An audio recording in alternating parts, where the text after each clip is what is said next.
What it do, peoples? What it do? Yes. All right. We are just doing this here thing. So, listen, if you have anything that you wish to just talk about, we're just hanging today, just kicking it. Questions if you want, hanging out, doing nothing. And let's see. Come over here and start this, baby. It's a holiday stream.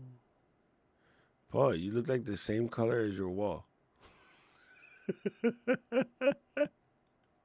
How did you do that? It's like camouflage, except for the lights. It just disappeared into the back. Hey, monkey! Hey, listen. Today, I'm gonna open up the old Zoom nomenclatures. So you guys want to run through? Just come through. Come to the Zoom room. We can kick it. Eden, where in the heck have you been? How about that? You just be out. I'm like, oh, I'm working. Whatever. She's MIA. Man, I was yesterday. I started the crazy task of going through Gmail and just like delete, delete, delete, delete. And I'm like, this is one of those processes that at the end of the year probably takes about 4 or 5 days.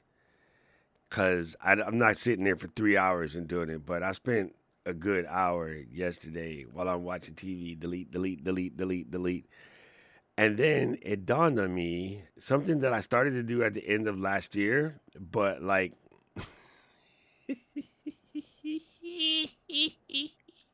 Merry Christmas, Eden. Something I started at the beginning of last year, but I didn't.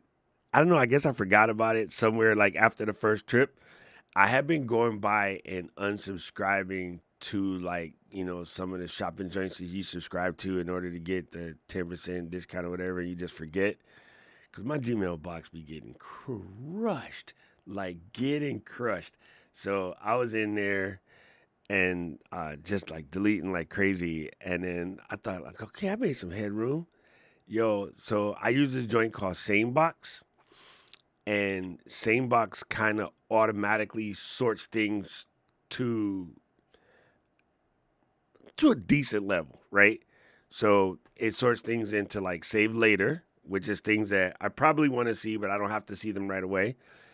Something called Sane News, which I set up to automatically capture all of these newsletters. And then there's a Sane Archive where you put things that you just ain't bothered to open, but you don't want to throw them away just in case you need it later. And then it automatically puts certain things in the inbox, certain things here, certain things there. And I look at it after all of that deleting, I still got 3,467 joints to delete. I'm like, man, listen, listen. I've been using SaneBox, bro, like since they first opened. I was working at Apple when I started using SaneBox because you know how it is in corp space. You just get emails on top of emails on top of emails. And what was cool back in the day, they don't do it anymore. What was cool back in the day is when it first came out, I think I paid for that joint like once. And then I had it free for like 8, 9 years. Um, because you would live off of your referral credits. But then they stopped doing that after they, got sold and became a real company, I guess is what they call it.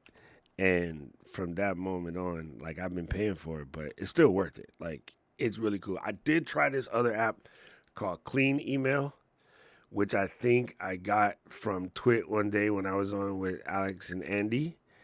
And it's cool. That one runs on your desktop. SaneBox is like a web type thing, and you just connect your boxes to it. I have my Ecamm email connected to SaneBox because the amount of emails we get from Twitter will hurt your face. We get like about 50 a day from not Twitter. What do you call that thing? TikTok. It's quite obnoxious. Also gets on my nerves. There it is. This is my SaneBox action right here. It's pretty cool. I mean, it works. It works. So you can try it for free. But it's really super helpful. Uh, I probably have. I wonder if I did make a rock dot live slash same box. Let me investigate. I don't be knowing what I made now. I have so many of them.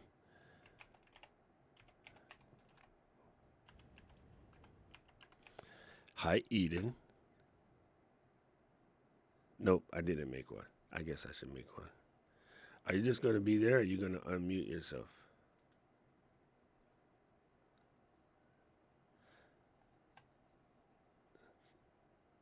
I've never done this before, so naturally I was talking, but I was muted. Oh my Oh, God, why is my face so big? I thought I was gonna be you are a going to tiny be a tiny square. once I fix it. Man, your face is big because you have a large head.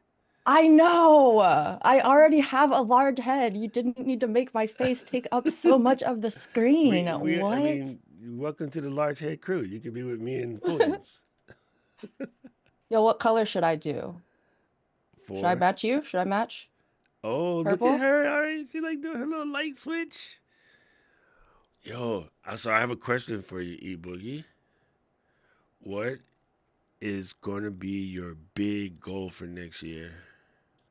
Oh Or you no. could do Oh, top three if you what? have more than one.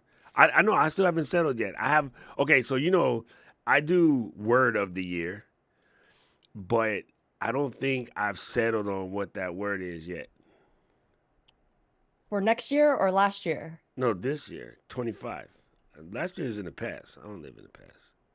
Well, what was your word for 20? What was your word for For last year? 2024, it was Yeah. don't let Eden and Mary Lou get on my damn nerves. Oh my No, it was God. it was I What? failed I thought it was miserably. I thought it was I thought it was the Celtics are gonna win another championship. I thought That that was worked. your word. That worked. Look at who's highest, man. She's supposed to be over here. Anyway, it was grace. It was grace. I was learning how to have a little bit more grace, not just with myself, but also with people because I get this is jacked up, but because I give a crap, I get really frustrated when people are just I want to say lazy or self-abusing or like all these things that I'm not a fan of. And I know lazy is an easy explanation of a broader thing. Nobody's lazy on purpose, right? Yeah. Like I consider myself lazy about certain things, but there's certain things I'm definitely not lazy about, right? So I might be completely lazy about folding laundry. Can't stand it. Not something that I dig. But I will wake up at 3:30 in the morning to watch a Manchester United game, right? I Yes. will go on any given Saturday in the fall. I will go Manchester United, Notre Dame, Celtics, all in a row, knowing I got a lot of other things to do. But I will squeeze all of them joints in and still get all of what I got to get done. So that becomes a busy day, and it's supposed to be like your weekend chill day, right? But you could have folded laundry. Like you could have folded laundry also Why don't you shut up? while watching the I game. can't stand it, bro. I can't stand it. I'm actually one of those people that don't like to do stuff while I'm watching the game. Like I like to I'm that dude yelling at the TV, be like, that wasn't a foul. Y'all hate the Celtics because we crushing. That's what it is. Like I'll be like that. Bro, yo, Don't act like you don't relax, do that. Don't act like you don't do that when the relax. Sixers play. I Trust. mean, I obviously do. I argue with the refs.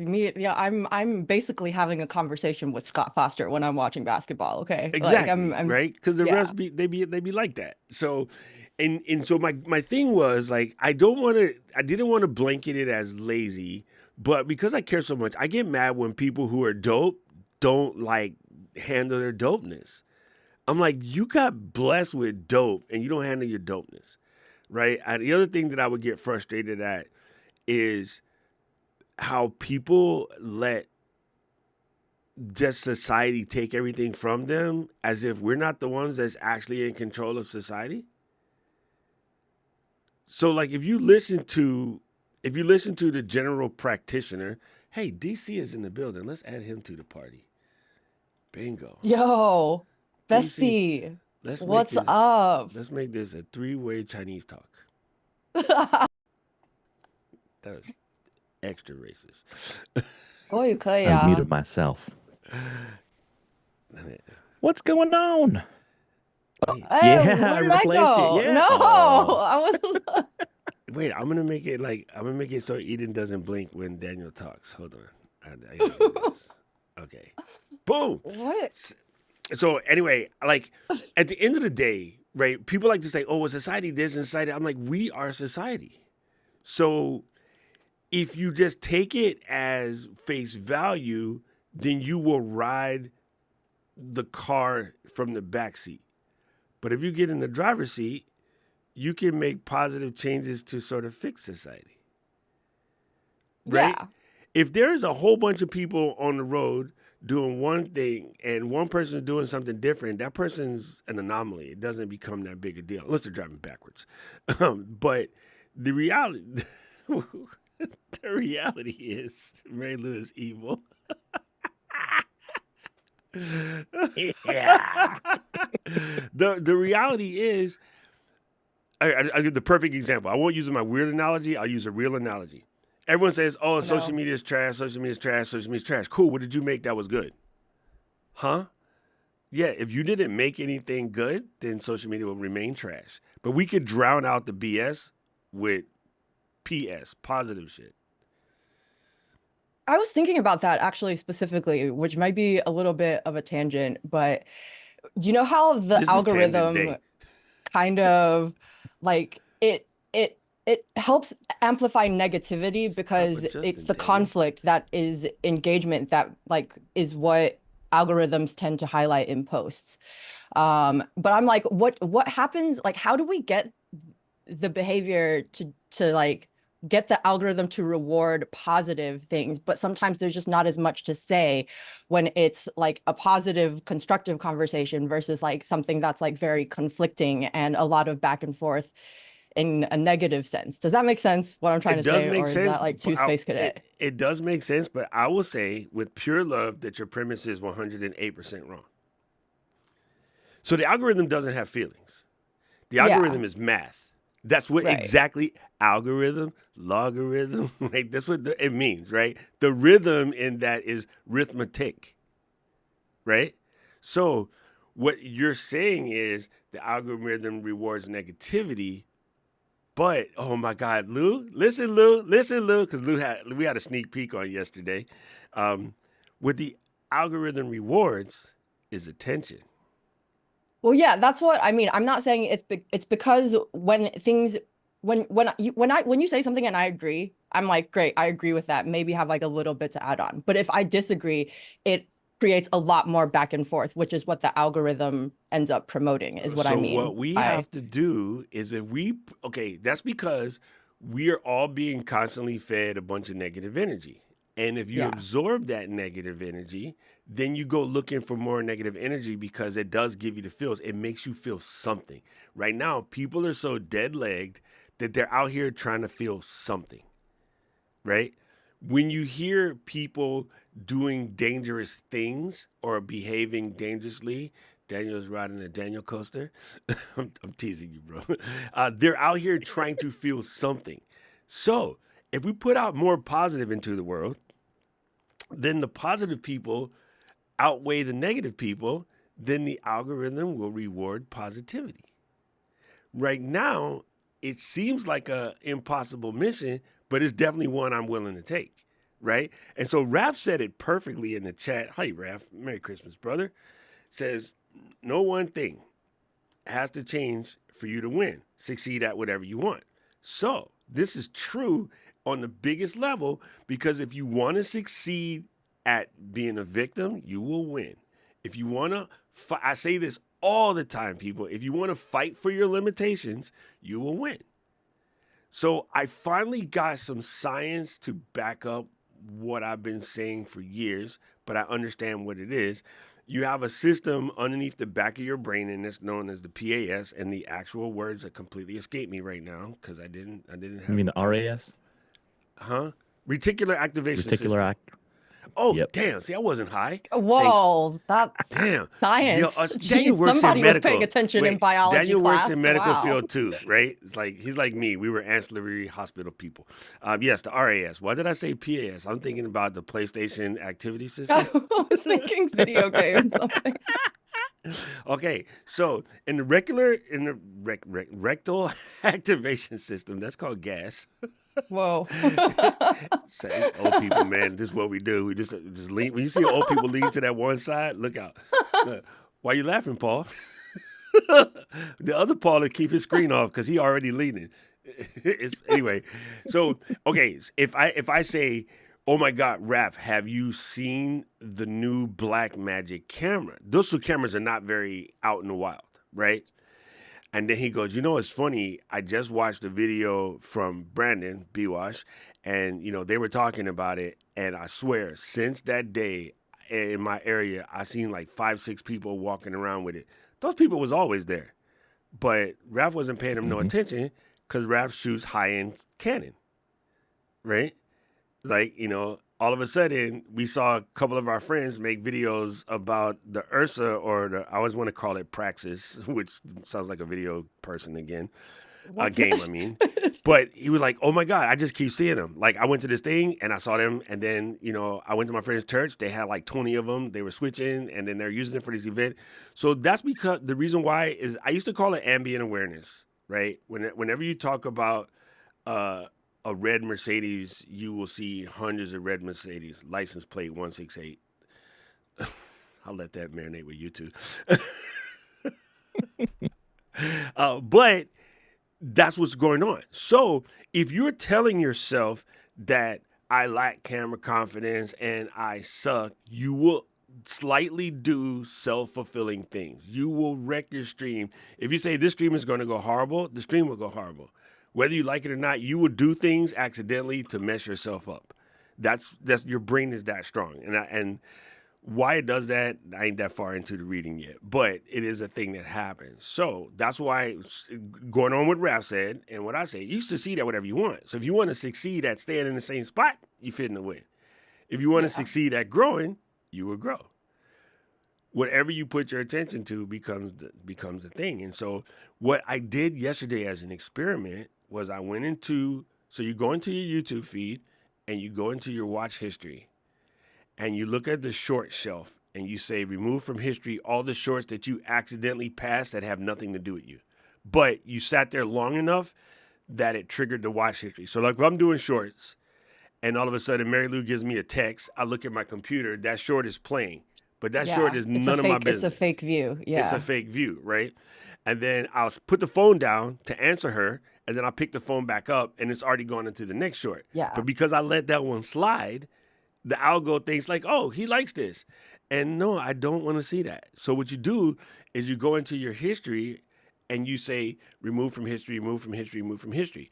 If you ever are ambient watching, which we all do, TV going, Mary Lou is live, Eden is live, Daniel's live, whatever, that stream is over. The next stream pop up might not be something that you want, but you're not at the TV right away. By the time you get back to the TV, 10 minutes has played. And now the algo starts going, Oh, oh, it's the worst. well, and this was more funny. This is just guessing. If it goes 10 and you quit, it assumes that that was almost right, but not really right. So let me go find you another one that might be better. And now Yeah. you are flooded. You are Yeah. flooded with, I packed up all my crap and moved to Thailand. Oh, it's solid colors for me. I'm flooded with solid colors these days. Like it's like the color purple that's streaming for like 7 hours. I must Oh, have stopped it at the 10-minute mark because now it's moved on to now, orange. so yeah. So like if you watch it for a split second and move on, nothing happens. If you watch the whole thing, you'll get some. But a lot of times I It feel was like just left running. when you're Yeah. guessing and that you leave it in like 10, 20 minutes in, they're like, oh, we almost got him, but that wasn't it. So Mm. the two options are tell your TV to stop autoplaying. I tell my iPad to stop autoplaying because the iPad is one that I walk out of the room and then get pulled away. Paul calls, Forget. Katie Yeah. calls, Lou calls, whatever. Then I leave the room, run down to the office to solve a problem because Katie's like, hey, somebody in the e-camera is having a problem doing this. Can you jump on with them? And then I run to the office. iPad is playing 4 hours upstairs with just random craziness. Oh no, the worst. So for me, what I had to do at November the 5th was go to my watch history and delete everything politically related. Mm. And I hadn't seen any until yesterday. It tried to catch me back. It was like, Black, you used to be interested in this. How about you went? No, not interested. Show of hands in the chat. How many people know about the not interested button? So, yeah, the not interested button also helpful. So go It's the in and press. best. Hey The man, I saw you best. made your post that you got your pops. Congratulations, appreciate you on that. I have 522 retirement. The word for the year is to get her ready for retirement. All right, cool. Mhm. Cool. And then Lo said it, negativity bias, 7 positives for 1 negatives. Yeah, it's that thing they say, right? If you're gonna leave a bad review about, Chi Media Enterprises, 11 Whoa. people would leave a bad Son review of a. versus 2 people would leave a positive review. Right. Or if a positive review happens, 2 people see it. If a negative review, like 11 people see it. Like it's weird. So the algorithm is us. It goes right back to what I was saying about society. Like we decide what is the fence. That's the way Trevor Noah explains it, and he explains it so perfectly. Society is a fence. We collectively decide what the fence is. And you can push all the way up to the fence, but you can't break the fence. Breaking the fence is the law, right? Or the rules, societal rules. Breaking the fence puts you outside of the fence, and now you're no longer part of society. But where it becomes cloudy, and they were talking about the Luigi Manganini, whatever the heck his name is. They were talking about how he broke the fence and nobody got mad, and that's because what the big corporations do is they just climb over the fence and be like, we don't got to be stuck in that fence. We're going to do what we want. So they're out of Mm. the fence, but they didn't break it. So they just push, but they didn't actually break the fence. So that's the law. They didn't break it. And then so they do heinous stuff. And so when your man actually broke the fence and took out the boss, people were kind of okay with it, even though they shouldn't be. And they know they shouldn't be. Like morally, it doesn't match. You got Christian folks out here parading for him, and you're not supposed to do that. But you can understand why people feel that way. And I experienced it myself, having a bad knee and having to go through this pre-diabetes type situation and my high blood pressure. Like the insurance company be crazy sometimes. And I'm like, how you going to sit at a desk and tell me I don't need the medicine the doctor just told you I need? Yeah, it's too expensive. You don't need that. I'm like, but you're a pencil pusher. You're not medically trained. What the hell? That's just what goes on in this world. So fully understand. So for us as creators, it's weird. I feel like we have a bigger responsibility now more than ever to try to put way more positivity in the world. So I hate to give this dude any credit. It's one of the reasons why I love hanging out with Daniel. He has that positivity energy, right? So I'm gonna give you your flowers while you're here, DC. Woohoo! Even when something goes crazy in the community, and I'm like, I just want to go over there and punch somebody in the face. Daniel's like, no. What about maybe they just? I'm like, shut up, Daniel. I was trying to be mad. No, I'm with Doc. I'm the one that's like, no, I'm ready to punch too. Let's go. That's because we're from New York. And that's okay. But How is you see, Canada that's this not much wrong, above New right? York, but they're That's cool, okay. but we want to kill you? Go ahead, Daniel. Sorry. Breaks No. everything. Yeah, that's true, Paul. Hey, having those feelings is natural. I think it's whether you act out on it and how long you stay in that frame, right? And so it's like, I learned this thing. There's basically 2 states that you're in. You're either in a suffering state or a beautiful state. You get to pick. And the suffering state is a disconnection from everyone, and the beautiful state is a connection with everyone. And we all get into a suffering state. And once you become conscious of it, you get to decide. You want to stay there, and then you're going to continue the suffering, and the suffering is going to get worse, or do you want to consciously move over back into the beautiful state? And when you make that conscious effort, all of a sudden, when crap hits the fan, when people post nasty stuff inside the community, when people, when stuff happens to you, I wrote in the chat, things happen for you, not to you. Holla. When stuff doesn't go with how you feel, it's okay. It's okay to feel that you want to punch somebody in the throat. It's okay that you want to curse them out online. But are you going to? Right? And I think that's the key. And that took me a long time to figure out. And actually took a really, really long time to figure out. So It's not that I'm better or any than anyone else. It's just I think I've figured out how much damage I can actually do to people in the world, and it's just not worth it. I like that. I like that.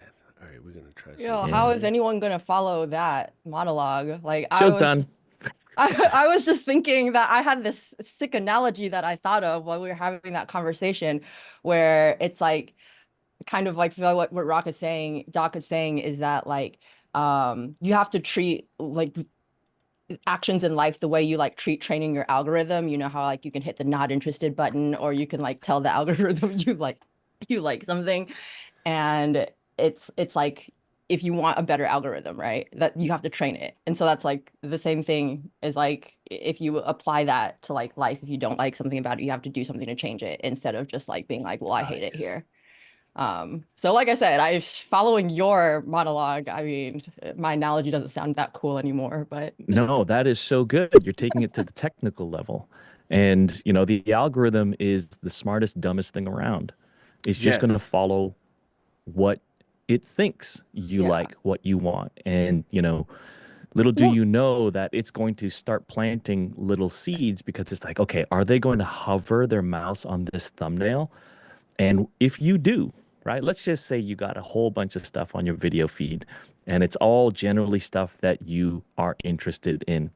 It's going to throw one little wobbly bot right in there and it's going to have a picture of something that catches your eye.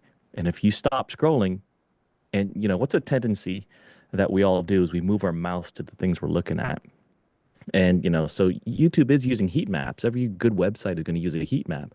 And so all of a sudden, if it's like, oh, Paul just stopped the scrolling on this one thing. It's different. All right, we're gonna show it more. We're gonna wait till he clicks, and when he does, it's like, oh, okay, we get you. We understand you a little bit more, a little bit deeper. We're gonna show you that content now too.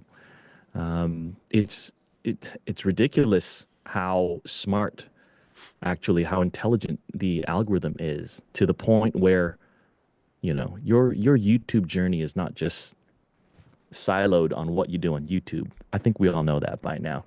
It's what you search what? online. It's what the rest of your phone has. It's what No. your computer has on it. It's the type of emails, and it knows you so well that it can predict what you're going to do next. And that's why, I was a staunch believer that my phone was always listening to me, and there's a chance that it could be. It's not. But how But many times have you, yeah, like talked to somebody about something, and all of a sudden it shows up? that's What are because the the odds? It's indicator because to it do knows that you. has already you've already given that indication somewhere else. You just don't know it. And that's I did a Yeah. whole back when I was doing my solid podcast, I did a whole podcast about this years ago, and it's even better now. So there's a cool app that you guys can try out if you want to see how this works. There's an app called Ghostery. There's a bunch of ones similar to that, but what it will do is it will show you all of the web markers that you drop when you visit any given site. Okay, so when you go to a site, sometimes you can give up 152 pieces of information about yourself. We're talking age, demographics, left hand, right hand. Uh, there's a geofence, so to speak. Okay, so the not YouTube. I'll pick IG. They're really good at it. Meta. Meta knows that myself and Daniel and Paul and Lou, Kathy, Gretchen, we were all in the same place at the same time in October. Okay, so come August, Kathy's getting ready for her little vacation retirement party. So she starts looking up whatever the female version of Spearmint Rhino is in Vegas. And all of us will get advertisements for a trip to Vegas because it knows that we're friends and it knows that we're going to be in the same location within the next 45 days. So she might have gone on Eden's stream and be like, Eden, we's about to wild out for my retirement party. Are you coming? And Eden's like, oh, no, I can't because I got to work. You know how she is. And then all of a Publicly, yeah. sudden, all the rest of us who went to camp, we all gonna get like cruise. We're gonna get travel joints, hotel joints, like the whole 9 yards, right?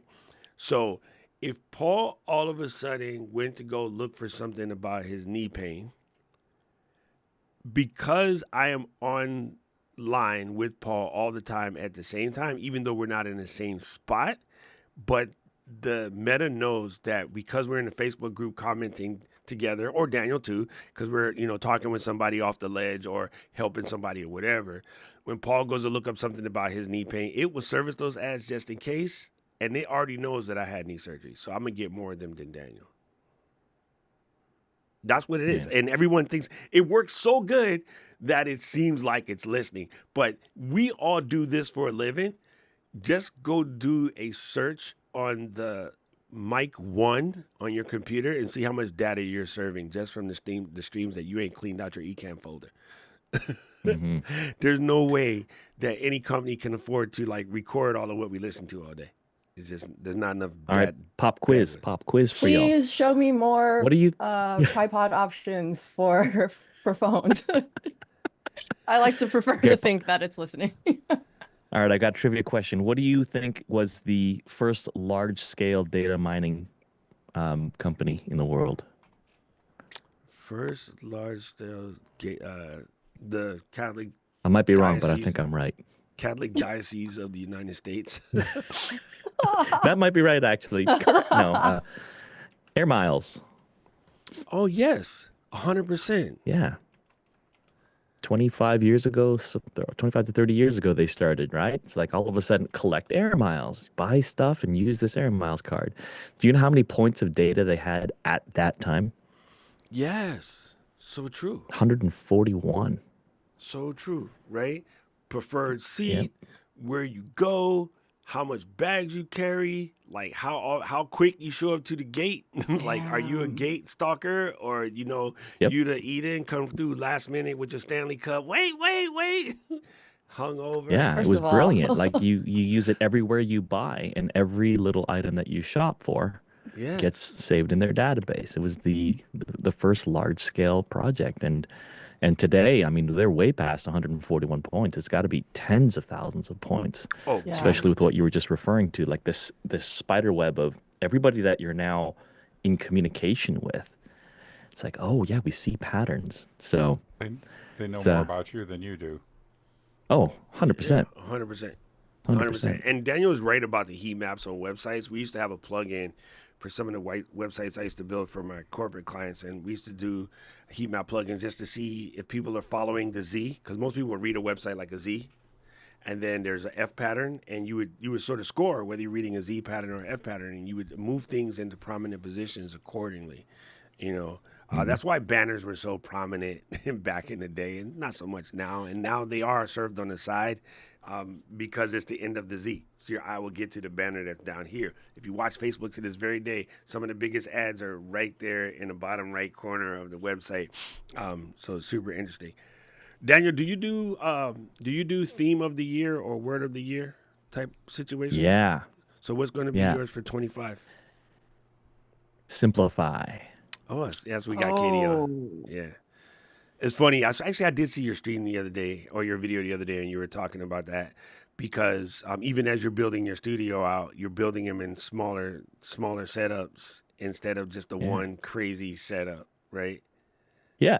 It's just like, how do I use the least amount of possible? How do I create the least amount of possible, yet create the bigger impact? Because I strongly believe and feel it's not about how your production looks. It's not about how much gear you have that's not being visible. It's about, are you knowledgeable, confident, and passionate about the content that you're sharing? And can you create an impact just by being present? Right? And I think you can. And so, I just signed a new remote production for a big client for January. And it's like, there's a lot of scenes in the Ecamm profile that they've been using, but I'm simplifying it. I'm changing it to 3. That's it, and that's easy for me as a producer, but it's also easy for them to be able to still get the same results and use that in the future if they decide not to hire me. But what a huge thing. Like, how complex is our life right now? Especially over the past few years, things have really shifted and just went upside down for many people. How much stuff do we have at home? How much stuff do we have in our desk drawer? Can we simplify? And I think, cleaning and tidying up and getting rid of the excess is also really part of that as well. I mean, have you guys ever done like a major purge Doing it in your now. room or your office or even Yeah. your I'm doing it house? for the office now. Yeah, it's crazy. Yeah. I'm like, don't need that. All right, I haven't touched Yeah. that. Doesn't it feel yet. so Get it out good of here. though? Yes, it does. It absolutely It does. feels good, and it makes me feel bad about like how much stuff that I've just like accumulated that I like don't use at all. Like Yeah. I'm like I need to get better about just not buying every little thing that I want to test. Yeah. Or at least figure out a Yeah. better system for recycling, and in the sense like, making it, yeah, just getting, I don't need all these random gadgets, but sometimes people I know do. So I just need to find like a better system for Yeah. harvesting it, About I three guess. years ago, I was gonna move, so I did a major purge of all my technology, and a lot of it, some of it was not used, some of it was barely used, a lot of it Yeah. was used, and I sold it for 30 cents on the dollar. Do you know Yeah, how much I made? 30 cents. 40 grand. I was about to say Shut some up. insane amount. Yeah. Good Lord. Yo, that's funny. That's funny. But I'm not yeah, surprised totally at been all. there. I recently moved a whole bunch of cameras. My other iPad is sitting in front of Paul right now. Yeah, Yeah. exactly the same thing, bro. I just went through and got rid of a whole bunch of things. Before I answer Ernesto's questions, Paul, what's going to be your word for 25? Believe. Ah, my man. Ooh. Like it. All right, he been watching Ted Lasso. Yes. I like it though. That's a good one. And what's so good about it is it don't require no explanation. So you just once you know, you know. Like that is fantastic. I have a couple that I've been moving around in my head, and similar to what Daniel said, one of them has been constraint. But I'm trying to find a better way to phrase it because one thing about okay, I just did a video about less is more, and I did a video on the same conversation of simplify because that's something that I got Katie on all of a sudden. Is the whole idea of simplifying it. And then 2 years ago at camp, I told most of y'all need to start out with the little black dress setup, which is still fly, but it gets the job done, but it's not like over the top, right? And most of the times when you step out the house and you stare at that closet for hours and you're like, man, I'm not feeling it. You throw your head up in a messy bun. I'm talking to not us, but you throw your head up in a messy bun, put on your little black dress, throw on your kicks, walk out, and everybody be like, damn, girl, you look fly, right? Because it's something about that outfit just works for everybody. And for dudes, it's the black pants, white t-shirt, pick a color tie, right? Walk out the house. It just works. And the idea, and for me it was constraints, but not in the idea of making things like squeezy, but in the idea of simplifying it to the point that you limit the decision process. Okay, so I got a whole video planned about this, but why does Steve Jobs and Bill Gates and what that boy named from England with the airplanes, Virgin, what his name, Branson? Why do they Branson. have the same outfit every day? Mark Cuban even says it. Mark Cuban does it because that's one decision they don't have to make. So that gives them more time to focus on the things that really matter. So for those of us who are getting up in the morning and staring at the closet for like 10 minutes trying to pick that special fit, that's the reason why you ain't no time in your day. You need to make How that did you adjustment. know? Because I know you, Eden. You need to make that adjustment. So one that I heard that stuck with me the most is we're often at a point where it's time to eat and don't really know what I want to eat.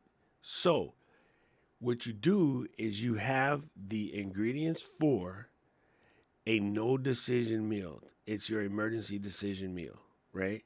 You have the ingredients for that in your house at all times. It provides the right amount of protein, fat, calories, all of the stuff that you need. And you can normally make it in less than 20 minutes. And you always have that on deck. So on a day where you go, I don't know what you want to eat, stop that conversation right there and go, I'm going to eat this. Right? So for me, because it can carry for a long time, it would be a cod or halibut or basa filet steamed with onions, ginger, shoyu, and layu. That's it. Like, I covers everything. Scoop of rice, I'm gravy, right? So any sort of like, and I'm not saying this because of Eden and Daniel. I live in Hawaii. We do Chinese fish a lot. Everybody does it here, but it's so simple.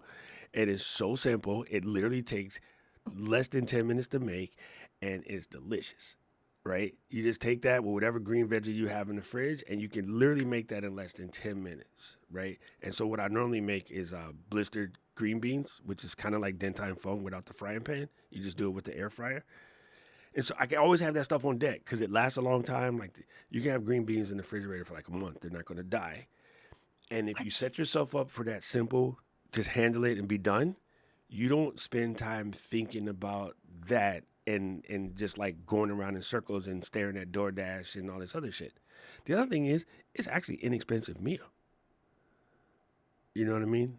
Frozen is not as good as fresh, but where I live, strangely enough, whitefish isn't as common, so I normally have to get those frozen. Our waters aren't cold enough for whitefish.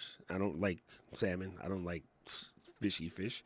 But yeah, you take those kind of decisions away, right? If you set your stream up so that you can just sit down and do it without, I got to make all of these things. Oh, I got to make all of these things. That's why y'all having a hard time. Because y'all watching, when I record with Mary Lou, we have one scene. Mary Lou, Doc. Is the show good? I'm not biased. That show is effing phenomenal. We got one Show's so good. scene. Now, the pre-show has the Notion look, and then there's the browser look, so let's technically call it 3 scenes. But y'all be out here doing all of the most, and then when y'all get a hold of this, oh, we won't be able to control you. But I'm out here showing sneak peeks. We won't be able to control y'all. But the reality is, the flow is one scene. Creators Unstuck is one scene. I was just watching James Clear and Ryan Holiday. His whole podcast is basically 3 scenes. It's a cut of Ryan.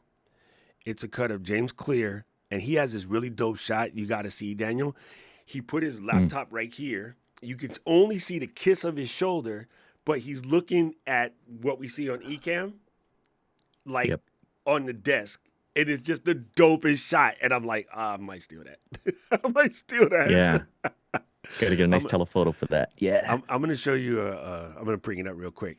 But yeah, so hey, while you're doing that, Doc, I'm going to ask you about your word constraint. Yes, come on, please do. What do you think could be a positive, a more positive feeling word for that? That's what I'm in the process of trying to do. That's what I'm trying to do. I got a suggestion.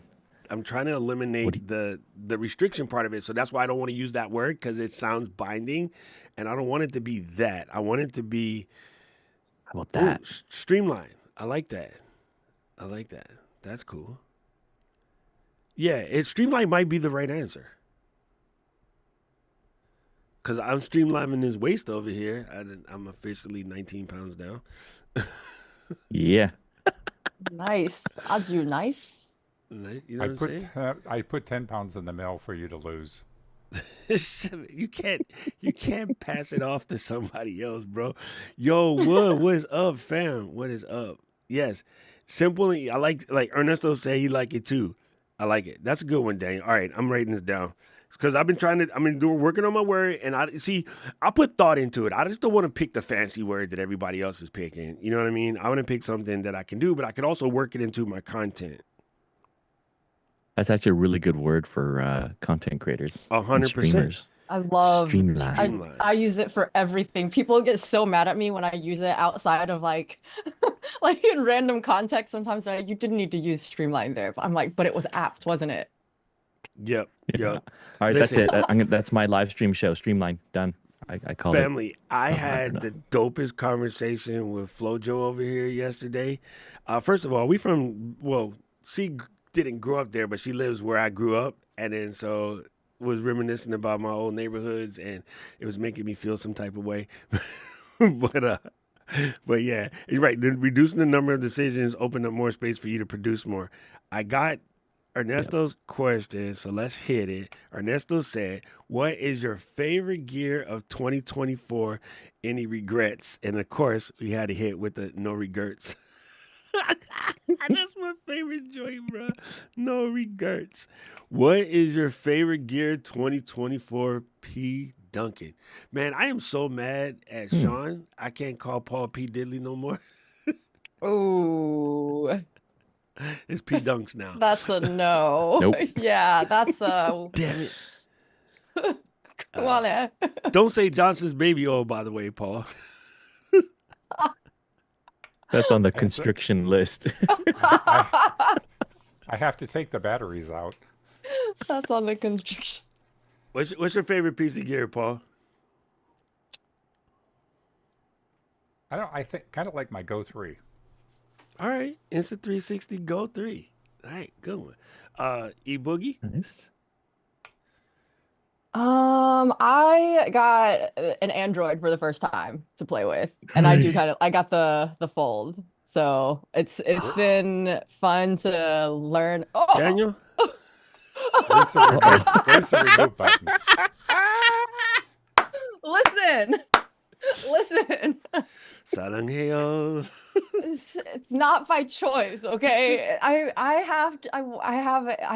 am in a position where I need to be platform agnostic. There We we got go. you. Yeah, We got you. I You're good. publicly Hey, I did it love last all year, platforms actually. equally. Remember when I got the Osbot at first? It only worked on Android, so I had to get a Samsung too. Oh, she got a foldable one too. Come on. Yeah, I mean, if I yeah. was gonna get an Android, I'm going for the fun one. Like, I'll be honest, I picked up one of those as my secondary phone as well, but I did return it because I'm not happy. Oh, Paul, that sounded so real. Oh my God, Paul, that sounded so yo, real. who took the AirPods into the bathroom? Relax. Yo, that sounded so real, Paul. That Yeah. is so good. Oh man. No, it's a good phone, but I have two phones, but my second one is the Android because I need to play with it to bring it into Ecamm and stuff.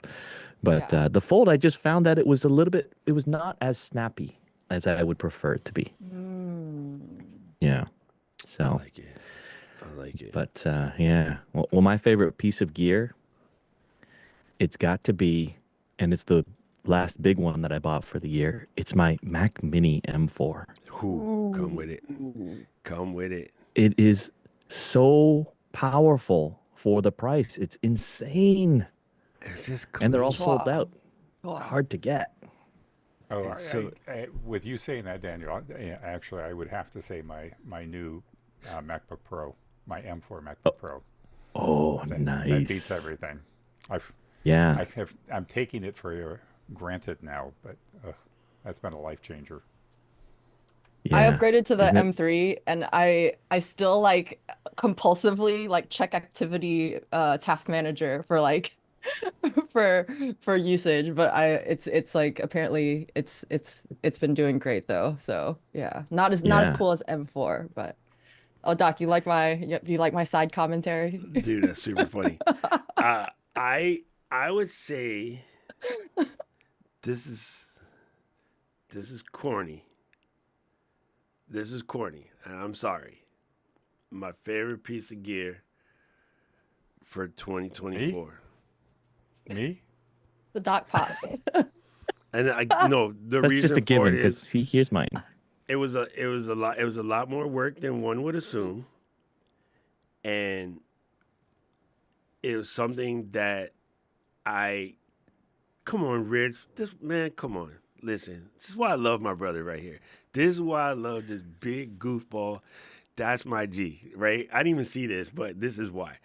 But no, it was way more work than I thought, and I was able to do it And is it going as well as I'd hoped? No, but I don't care. Like I really believe that it was something that I needed to do, so I did it. And I can say I did it.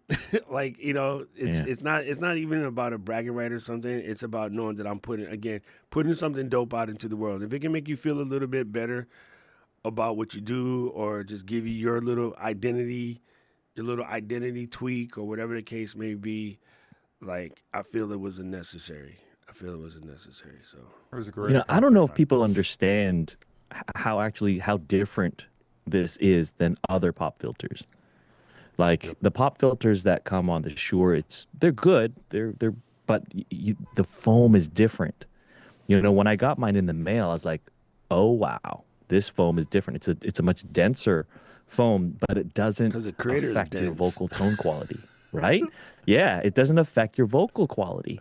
And so with the smaller holes, but in the foam itself, much better at reducing the pops Yeah. than the other foam filters that are out there. And don't even try to compare it to those $3 foam filters you find on Amazon. Those But and those are horrible. we do Horrible. still you're able to get good sound through them. Like we can still hear the people in New York, Brooklyn blowing the damn Nice. horn. Yeah. Well, Hello, if Brooklyn. you How you do? if you got a pop filter from that other company that's over on the other side of the world that cost more than it costs to ship it than it did to buy it, if you look inside that pop filter and compare it with these, you'll see the quality change. It's amazing. Yeah. Just feeling the thing itself is just. Yeah, but I mean, it's Paul like and a, Mary Lou's cat keep attacking them. The kids stop messing Doc, with I them. have a request, a product request for version 2. Okay. They're Doc Pops with scratch and sniff because we got the mic so close to our nose. Oh, that would be sick. Like if you could put strawberry in here, like blueberry in here, like Yeah, yo, that man. would be super rad, bro. It's like when we were kids and we had the candy, the wacky packies, and it came with the scratch and sniff papers or the Cracker Jacks. Yeah. Yeah. Yo, that's freaking. I would love that. And it's an That's a actual good idea. feature. So you basically tell them it's not only just from an aesthetic and user perspective, it's also a feature because if you can't smell the blueberry, it means your mouth's too far. Yeah, So you listen, gotta I was with you, Ernesto. I was thinking, yo, the green apple one would smell so good. And try to get it like the Jolly Ranchers green apple, dude, one of my favorite smells. I'll Yo, just tell you just, right now, I'm not buying the brown Doc Pops. Ooh. he said, make it smell like Tang. Yes. Oh, bro, listen. When me and my boy CJ was my partner in my rap group when we were producing our album, and just want to send some healing thoughts to my man CJ. He had a little heart freak out yesterday, which is why we stopped recording in the first place. We had just done our first album, and then CJ had some heart problems that just kind of took him out of the game for a minute. And then by the time we were ready to get back in the game, our manager had stolen our masters and gone to Miami and lost the masters to our album in that first big hurricane in Miami back in the day. So we were in our 20s, and now we're in our 50s. And CJ was having some heart tests and stuff done the other day, and I was like, man, you parlayed it for 30 years, so let's just call that a win, first of all. But our writing juice was we would drink Tang and write. And just write. We created that whole album off the back of Tang. And so when you said the Tang, bro, and I just talked to CJ this morning to check to see if he's okay. He's discharged from the hospital. He's at home with the family for Christmas, which is dope. Yeah, he's like literally my other brother. He's the other June. And it's super funny that you said it smells like Tang, bro. That just gave me the chill spine. So this is why we do these things, because you never know what your community going to bring. And if you didn't see Carlos's video yesterday, he's talking about how important community is. There you go. Like your community just will help you be right. So I love that. Thank you, Daniel, for such a such a great idea. Now what I'm going to do is I'm going to put some like lavender in my purple one. So when I'm streaming, I can smell Right? lavender and keep me calm. Because y'all know I'll trip out. So I actually have a little jar of lavender from Podfest from last year. This little lady was just walking around handing out little tiny jars of lavender. So that's super funny. Just do a spot test on the inside first to make sure it Yeah, doesn't make sure it dissolve anything. won't change the colors. I'm So, gonna Doc, make now you know Gretchen's what one I. smell like apple juice because growing up as an apple juice farmer kid, she probably can't stand that smell. So, Doc, you'll know what I mean when I say go purple. Yeah, The be purple like, drink. chill out, homie. All right, so I got another one for you guys. This one is a little bit hard because there's so many. But what was your big win or your highlight? And I guess if you need help, you can go either business or personal. If you want to do both, you can do both. But what was your big highlight for the year? Anybody talking to you, calendar? Mine was NAB with Doc and Mary Lou. Come on, son. Come on, son. You hear that, Lou? She had fun. Man, that was the best. But not just because I got to hang out with you guys though, for real. Like it was like such a learning experience. Like being like having Doc there and you're like right there, so it's like weird to talk about you in the third person. But like I mean, it's just like Doc was like there to like mentor and like guide me and Mary Lou, who are like NAB newbies. But I just like learned so much from being like in Doc's general orbit, and I'm just like, oh my God, I like feel like NAB would have been so overwhelming to try to navigate on my own. But having a team of people that you could like hang out with and like do content with, and like watching Mary Lou turn around content in like 2.5 seconds. Holla, good Lord. Like, that oh woman, my bro. God, like that changed my life. Like, yeah, I just like realized that it is possible, for one, and for two, like just I was way too reliant on only being able to edit on the computer, and then now I'm like really good at editing on my phone because I watched Mary Lou do it, and I wanted to learn too. Listen. Hi, DG. What is up? Gangsta. Yeah, let's put Tora a little bit higher. Listen, Tora is definitely the highlight. She is Ecam fan member of the year because she just be out here. She is the best. You know, when you bring up the NAB thing, I talked about this on the Anna and Fulgen stream, and now you're here, so you can hear it firsthand. Mary Lou might still be creeping in the chat. For me, that was a big win too, because I got to go to NAB as a female in tech, and Oh, it was yeah. so eye opening to me. Like I've always heard, like Tatiana and Anna, India, Diana. I've always heard them talk about it, but like I was with you guys, right? Yeah. So between you, Mary Lou, and Kat, I got to experience it standing right there, and as the natural big brother, like I kind of wanted to box a few times, but I like my job, so I want to be nobody's ass at the thing. But like our experience at our favorite 3-letter booth was a little eye opening to me, and yeah, like it kind of it really changed my perspective. Like it did in a major way. It changed my perspective, and so it was a trip, sort of seeing that in real life. And it makes me a little sad, but be the change, right? So we Yes. rolling again, big ass crew. We're gonna roll with all the ladies, and then we got to remind ourselves, for every one of those people like that, there's Nancy from Nanlight who built an entire company. Yeah. She's the CEO. You know what I mean? Like she runs things. So there's that side of it as well. It's craziness. All right, Daniel, what was your big win for the year?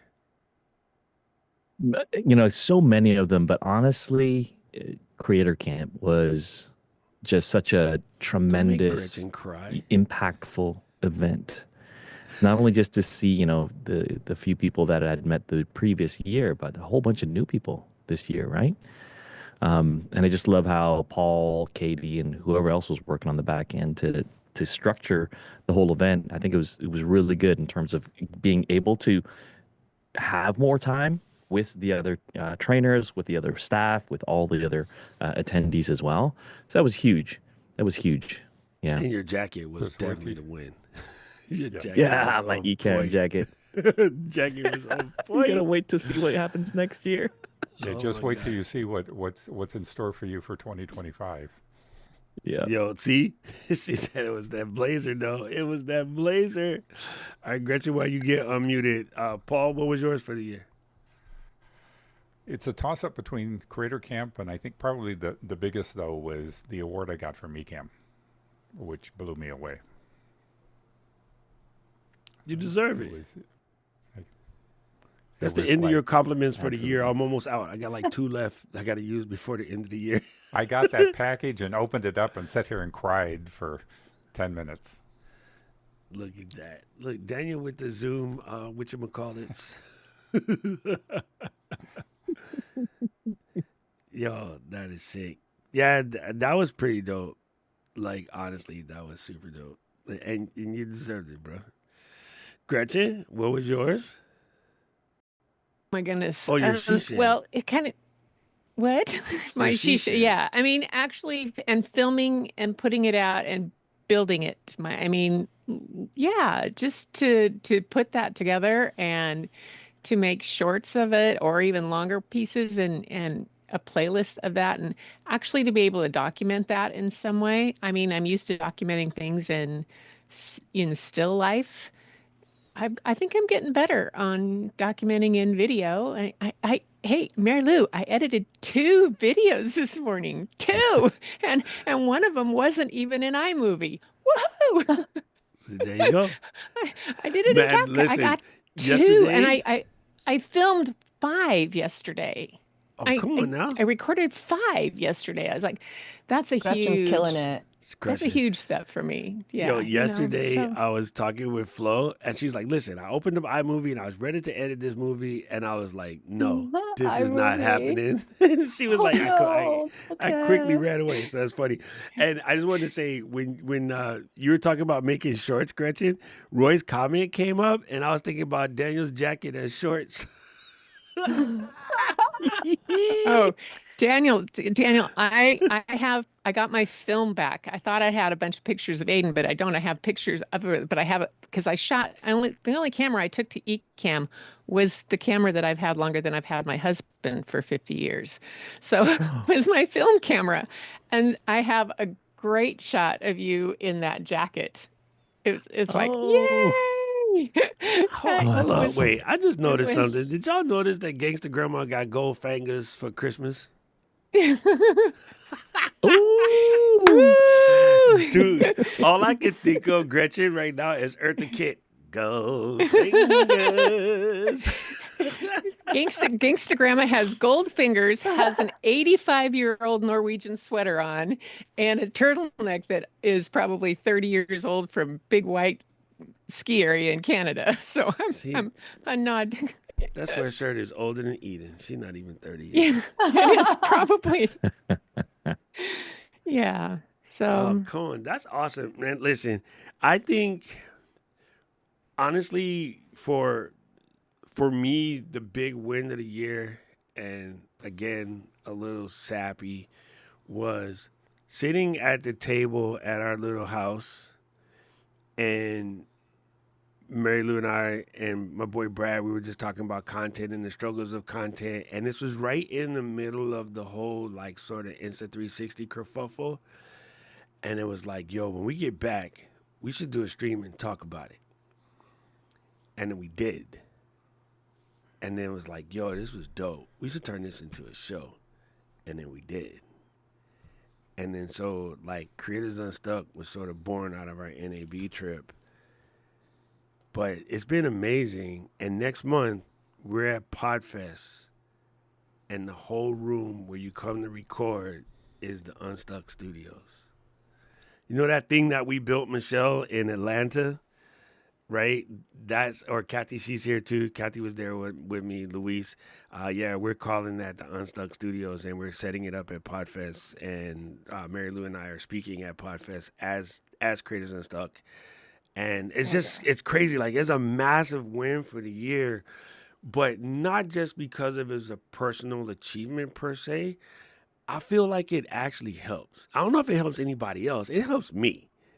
And I know Lou said that it helps her. So the fact that it helps us, but then it in turn helps other people, it's like, you know, you got to eat your own dog food, right? That's something that I often say. And I feel like that one is that one is a massive, massive win for me. So yeah, boom, it's been really cool.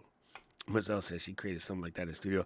Actually, our breakfast in Atlanta was so good. We had fun. We went to this thing, and Caleb and I were like, it was hard to find a spot. It was a little bit like challenging, and we were kind of like over it. But then we got there. We had a good old time hanging out with Kathy and Wixie and Louise, Aiden, Caleb, myself. Like we had breakfast. We met a homie that kind of like was thinking about coming to ECAM. He was like a dude that I know from LinkedIn. He came to visit us. We got to meet some cool people, and yeah, that was fun. And cruising around Atlanta with Louise eating Fox Bros. That joint was off the chain. Oh my god, it was so good. Yeah. All right, so I got one more question. Let's roll. We're on our holiday edition over here, folks. If y'all got questions, drop them in. If you got things you want to add, drop them in. Listen, I'm gonna give my. Tora just brings this up. I'm gonna give my Streamer of the Year award. I don't have one. I guess I gotta make one. I'm gonna give my Streamer of the Year award. What is it called in high school? The most improved or most. Oh God! You know the superlatives. Most likely to Not most likely to succeed kind of thing, but I would say the most improved streamer for the year would be Yolanda. most improved She's player. Yeah. most improved player. Like, yeah, like in basketball, she's the most improved player. Like, she stepped her game up. She came in a little complainy and a little whiny. Let's not give her too much credit because she likes the Ravens. But she was like, I can't do this. I can't do that. And then in our group, like, actually, I'm going to have to call it a tie. It has to go between her and Alicia both because they not only did they put in the work, but they also helped each other out. So, like, Alicia did a lot to keep Yolanda from like psyching herself out, and Yolanda did the work herself. Like, she went in and she would do these streams, and like this last month, she's been streaming like every day, and it's cool to see the amount of work she put in, and the big one. She has two big wins for the year for me. Was getting over her like shell and coming to camp, and then once you get there, this is funny. I don't like all of this competitive stuff. That's just not in my nature. We get to camp, Yolanda's like, she the Incredible Hulk. Like, she went in the phone booth, untied her shit, like came out Superwoman, da, da, da, da, Royals. You're like, I was like, okay, Yolanda, what happened to the quiet little church lady? She goes, no, let's get this, So I love that. I love watching her come out of her shell and becoming like really, I think camp like solidified her in the family, so to speak. Like, we know that if it's taking time to battle, call Yo, she's ready. She'll sleeve it up. She'll put a cross away and take somebody out. So we know that, which is cool. And just she's put in a lot of work over the last year to like kind of big up her stream, and she's literally put in a lot of work. So compliments on coming out of your shell. Compliments on believing in yourself, but accepting, this is the hard part, right? And I want you guys to hear this. She accepted not just the challenge, but the critiques and the input from the family, and she applied it. She would complain about it while she's applying it, but I do that. And when they come for me, I complain the whole time. Gretchen would tell you. They come for me a lot. But she applied whatever we threw at her. She applied it and she did it, and she really grew a lot in the last year. And I would say the same thing for Alicia. She's been applying herself, and y'all are in trouble. Like, I know that AT 2.0 starts on Jan 1. Y'all is not ready. Put your seatbelt on, get your safety helmets, make sure you got all your shots, because when that little one comes out, she's going to explode. So just look out, because Alicia's word is deluxe. And I gave her that word yesterday. Couple days. She's deluxe in so many ways. So big ups to AT and Yo for putting in that work for the year. Like, I just want to give you guys your flowers. And Yolanda gets the Super Bowl trophy because she made me eat a pound of freaking broccoli. still taste it. It's so nasty. It's so The best. £2 in nasty. 2025. Oh my God, it's disgusting. And Tora is the instigator of the year award. The class troublemaker. Roy, your class troublemaker has been dethroned by freaking Tora. Roy has it. Look, Roy got the actual name. Tora just like, let me take that. She took his lunch money in the lunchroom. She's like, I'm going to be the class troublemaker. It's a great, Yes, it's a great title. I am very, very, very, very proud of what the crew has been able to do. Just you guys just put in a lot of work, and I see it. You know who definitely gets an honorable mention is Marcus. Marcus, he always liked to play shy. He always liked to be in the cut. Now Marcus be out here. He not here today because who knows what time shouts it to is over Marcus, in yeah. Switzerland. But Marcus come out and he put in a lot of work this year. He put in an awful lot of work this year. So big ups to him. Oh, that's right. Roy just hit that 1,000. Wait, I don't have one of these buttons. I only have this button. You have been unstuck with Creators Unstuck, Doc Rock, and Mary Lou Mandel. That's my award for Roy for hitting that 1,000. Kurt just hit 10K recently, which is kind of amazeballs. I didn't realize this, guys. December the 3rd, I was so wrapped up in making a video every day. On December the 3rd, I passed 1,000 videos. Yes. Hell yeah. Congrats. That's crazy. I was so wrapped up in doing what I was doing, I didn't even catch it. Hey, question about that. Are y'all seeing a significant increase in traffic to your channels now? Yes. Yeah. Yes. I just hit 300 and I've just been so busy. I haven't created anything for a month. But it's just going killer. And I started looking on YouTube, and a lot of YouTube has really changed the game for small channels, I think, over the past 30 to 45 days. And the traffic to smaller channels is just amazing. So it's So really there, good. There has been some Helps with the purposeful stickiness. changes, right? All right. I noticed So- that, Yeah. Daniel. I was wondering because, I don't pay much attention to statistics and all that stuff, but I got this thing on my second channel, my new little one with this on camera stuff. And I've only put like 5 videos total. And Yeah. it had over 1,000 hours of watch. And I was like, what? What the heck? Or no, not 1,000 hours, but 1,000 people that went through it and visited. And I'm like, I have like 8 subscribers to that channel. And there's Wow. 1,000 people had seen it. I didn't understand. I was like completely, I just poured another drink and said, okay, that's good. I'll pour some more Irish whiskey and I'm good. I'll Yeah. celebrate. I think it's a super smart move on YouTube's part for really just, because a lot of YouTubers brand new, they struggle and then they get into that whole comparison thing. And now that this has given them an opportunity to get that bit of traction, YouTube wants you to create content. YouTube wants people to stay on. And by doing that, people are going to create more content. And it goes back to, what Doc was talking about earlier. It's just like this is the time where people can shine. We all have knowledge, we all have skills, and we don't need crazy tech. Right now I'm using an Insta360 camera, and I'm not even in my studio. It's just, I've got ugly lights on. But you can create some amazing stuff, and YouTube's now giving that opportunity. So love what they're doing with that. All right, so I'll go What's- first because I was going to bring this up anyway. So Daniel, let's see this.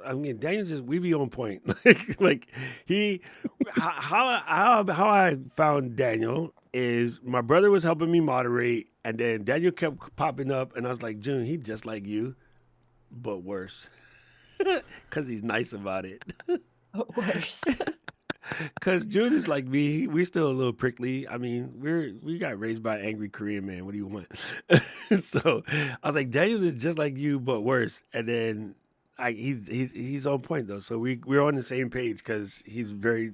My dad would have loved you. Let's put it that way. June and I would have been pushed to the bottom of the pecking order because of you. But let's just say, oh man, you know when you say some shit about your parents and you get that tingle up the spine? I was like, listen, get out of my office, dude. um, sorry, my dad just overcame me for a second. What is your predictions for 2025? Now, I saw somebody say this yesterday, and I have been talking about this a little bit on my videos. And I think dude is right. I just don't appreciate the name that he called it. But there was a dude that came up with he has the same prediction I have, that the granddad vlog is going to be the big thing in 2025. And what he meant, which is kind of heinous, was, okay, so the current vlog is like, like get in the car, you drive in, you're doing all that stuff. It's all a cinematic, aesthetic, B-roll, like the whole 9 yards. And, sort of the Casey Neistat / Peter McKenna / like throw your favorite, YouTube creator vlog style thing there. And I agree with him. I don't think it's exactly vlogs per se, but it is the OG open mic style, which is kind of what I already do, right? I'm going to just sit down. I have a point. I'm going to speak from the heart about that point. I'm not going to crazy edit. And here's the part that he said that was funny. And I was like, dude, if I can slap you, I'll slap you. He said, because just like the OG at the family dinner, he's trying to school you on like, boy, let me tell you about these girls. And he'll be giving you the story. And it's storytelling. It has a point. He'll meander to a whole completely different thing like 5 or 6 times. But at the end, he'll come back to the point, and it'll be like the most valuable lesson you ever got. And I was like, dude, I would slap you in your 35-year-old face calling that a granddad vlog. That's what I do. But I think I'm not pumping myself, but I'm just telling you, I think the venerable, experienced person, I'm talking to everybody here except Eden, everybody over 40, sit down and teach what you know. Don't worry about editing. Don't worry about being cute. Don't worry about being perfect. All of those videos will exactly blow up. And so I forget the name of the channel, but this guy, he used to train horses, and he's like 70 something, and he just sits down and he talks about horses at first, but now he talks about life. And he has like 1.7 million viewers in like a year. It's crazy. It's crazy. I mean, subs. Sorry, I didn't mean to say viewers. I'm gonna see if I can find the name of this channel. But it is pretty impressive, because I too believe that is a huge prediction coming up for the year, because I've been talking about it right now. Like all the over 40 people, like we're doing really, really good. But the idea of like stressing out and trying to make it perfect and going a little bit crazy is slowing you down. And people more so than ever are looking for connection. They're looking for community. So they're looking for real. And so showing up, like absolutely perfect just isn't real. It's not sustainable. And y'all really need to get over that. If y'all don't get over that grandpa, that mentality, you're going to have a hard time.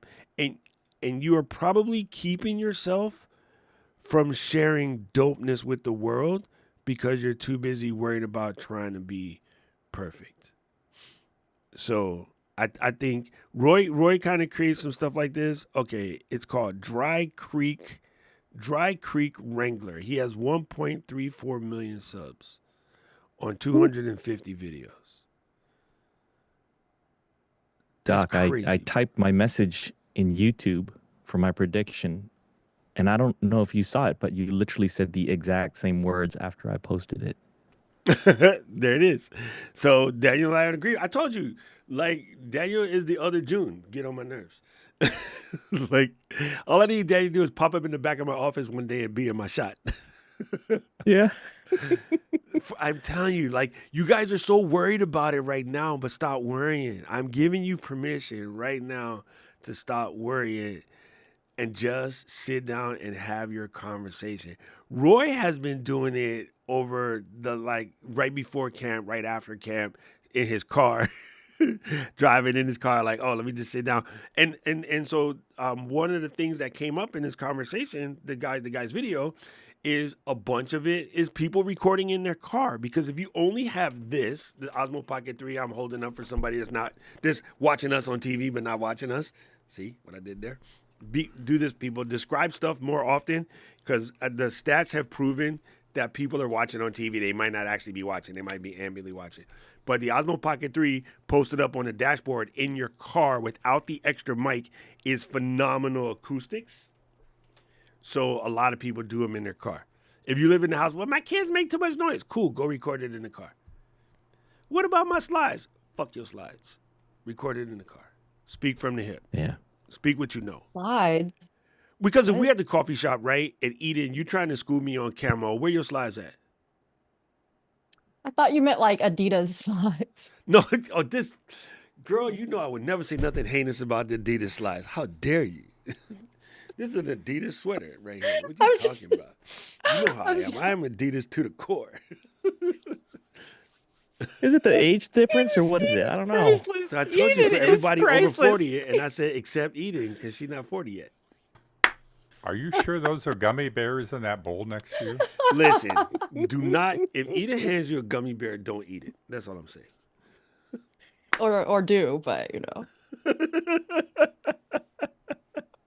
Yo, he said, make your vlogs 4K so more folks are going. Yes, true. Like I do agree with this, but I've been saying that for years. Like, so I made a video the other day to give you guys the stats on TV. Over 1 billion hours of TV every day of content absorbed on TV, and 450 some odd million hours of YouTube podcasts absorbed on the TV. That's just bananas. That's just bananas. He said it's all I think about I being think human. I'm gonna have to say 4K is good, Not but I'm necessary. actually gonna have to disagree with how necessary it is. I still go back to the fundamental: your audio. True. Like to me, I don't really care if you have a 480p camera and I'm watching on an 85-inch TV. How's your audio and how's your storytelling, Doc? You just said it, storytelling, and that's what I talked about at Creator Camp, right? It's the storytelling process. It's that bringing people into your world to relate, and that's where that connection comes in. That's why all of us here, we just have so much fun with each other. Why? Because we connect on the similarities that overlap, as well as we're cool with the differences too. And we celebrate those differences. We celebrate love and joy and respect those differences. It's huge. Oh man. Oh, Daniel, you need to read meditations on like Calm or something. Like I feel like you'd Yeah. be so good at that. Like I thought you like meant the you're- Marcus Aurelius book, Meditations. I was like, yo, that's one of my favorites. I think that's why I love Ryan Holiday so much, because he's always talking about yeah, Marcus that's Aurelius. the but Stoicism Yeah. guy. Yeah. Yeah. that's one of my. Actually, I mean, funny you're saying Meditations that. is I one of actually my got favorites. something coming up. Oh, Nice. 그렇구나. Yeah, it's all for content creators and really thinking about the consciousness of it all. Like we're here for a purpose. We're not Oh, here thank just to get the likes and the AdSense money, which isn't much anyway. But tons of creators create content, but most of them don't make money. But they keep going. Why? Right, Yeah, and 'cause they have a actually the purpose. topic of what I'm going to be bringing up in 2025. Oh, come on, Los. Come on, Los. What's at stake if you don't create? I love this. I love this. That's a tweetable, but that's an That is old very term. tweeted. Yeah. Or we used to say shirtable. Yeah. Yeah, the language feature is a huge game changer. But I totally agree with this concept of just the way that we've built this sort of synergy and connection with each other on both the positives, not the positives, the similarities and the differences. That's huge. I think that's extremely huge, because a lot of people don't understand it's okay to have a different thought. And to take it back to the technical side for just a brief minute, you got tons of Blu-ray discs in your house that are 1080, bro, and they clean as hell. because the frames per second isn't the cute part, it's the bit rate. Okay, and so just to prove this point to be clear, if I go in the bookshelf and I come back and I bring you Gretchen's book and I show you one of her pictures, it's at one frame forever. Picture's still beautiful. So it's not the, frames per second or the 4K 1080 or whatever. It's just the thing. Paul, since you're in Portuguese, go to any of my videos, and it's gone through most of them now. I have 1,000, so it'll take a minute. Any of the recent videos, and then click on the gearbox and switch it to Portuguese, and I'll be like, like it's crazy. It's crazy. I bet you a bunch of your joints are already converted, bro. I bet you a bunch of your joints are already converted, Paul. Am I the only even in one the that UK. doesn't want to see? I just want subtitles. I don't want to see like it's uncanny to me You know why you want subtitles? because I want subtitles with life. No, because your eyes work. Oh. What about Hershey? He's not here today, but what about Hershey? You know what I'm saying? Well, they don't have Zimbabwe yet, so the translation's not. Lucky he speaks English. but if they had Zimbabwe yet. if they had Zimbabwe, maybe he would flip it to the mother tongue to hear how dumb does Doc sound in Zimbabwe. I don't know whether maybe Swahili is the right word. I don't know. I feel like a bad African that I don't know which is the right Zimbabwe language. But yeah, so for Hershey, or we have a couple other low vis people that hang out, right? Like it's important for them. So I agree with you. You know The what? Though, my uncanny- vision's fine. The uncanny valley is weird, but there's something cool about knowing that somebody in Japan could hear my stuff in Japanese. And then when I switch to Japanese, I wonder what it does. I got to go find one. I know. I just what like it the does. options because I cannot stand subtitles. I cannot stand that because I look at the words and I'm not looking at the things on the screen. Yeah, Yeah, that's true. I feel you on that. I think I'm Right, a so it's little like okay with watching a subtitles movie. because of What? Japanese TV is always subtitles for Yeah, everything. it's Which is Chinese kinda- too. it It's just co- it everything has covers, subtitles always. right? Yeah. It covers 80% of the screen. So that part has Yeah. always been weird to me, but I think I've grown accustomed to it. Super crazy. Paul, what's your prediction for 2025?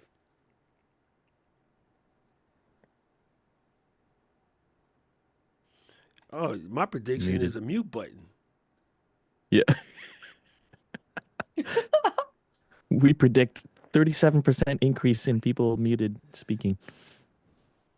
I'm thinking. I was sitting here as you've been talking, trying to figure out what I think Don't is lie. going to You be. was pouring another drink. It's like 11 a.m. But, hey. So? You can drink whenever you look at Gretchen. She's like, what's wrong with that? So, really? Dude, Gretchen Isn't might that why have the a term beer- is always cream 5 o'clock That's what somewhere Irish comes cream up? is meant for, is for your coffee, isn't it? Oh yeah, that's right. That's right, Gretchen. That's right. that as Gretchen take a hit of that vodka in the water bottle.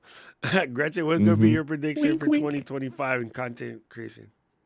Well, I think that eventually, pretty soon, those instead of people saying over 40, as Doc gets closer to something else, it's going to be the over 50. As someone who's like 18 months away from being 70, literally, I just went, what?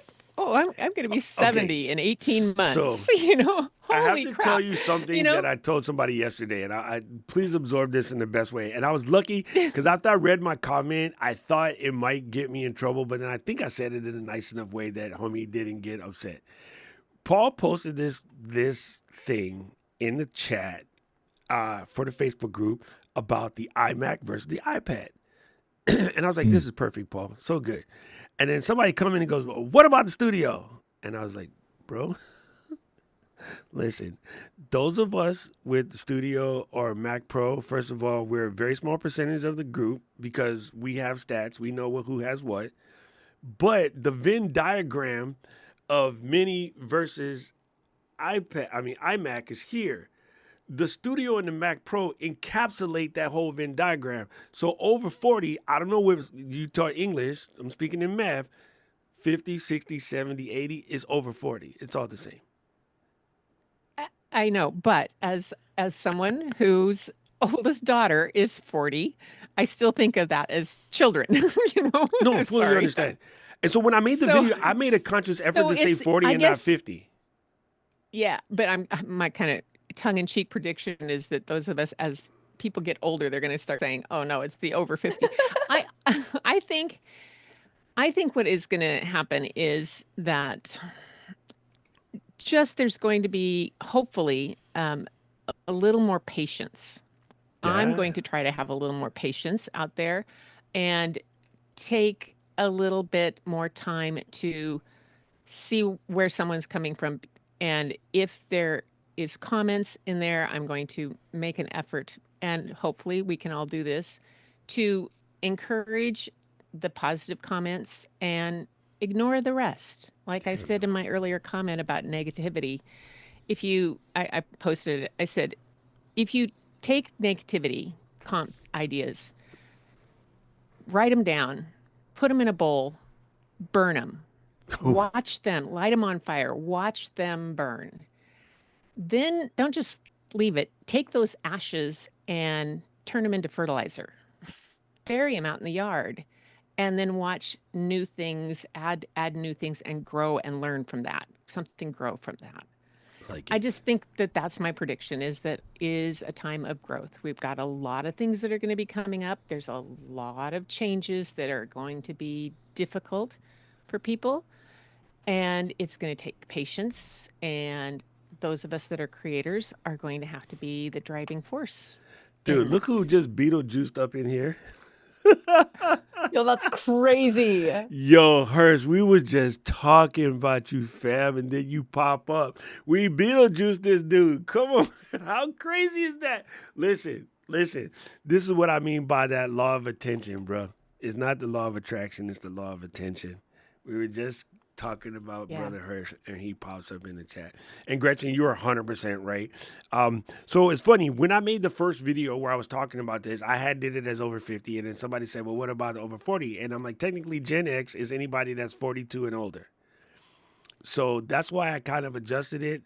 And also for the YouTube and, titling and algorithm, it's a better scope because you just increased the amount of people that will watch by that. But it turns out the biggest demo is exactly like 54 to 70. That's the biggest demo of new people coming to YouTube to create these quote unquote grandma grandpa blogs.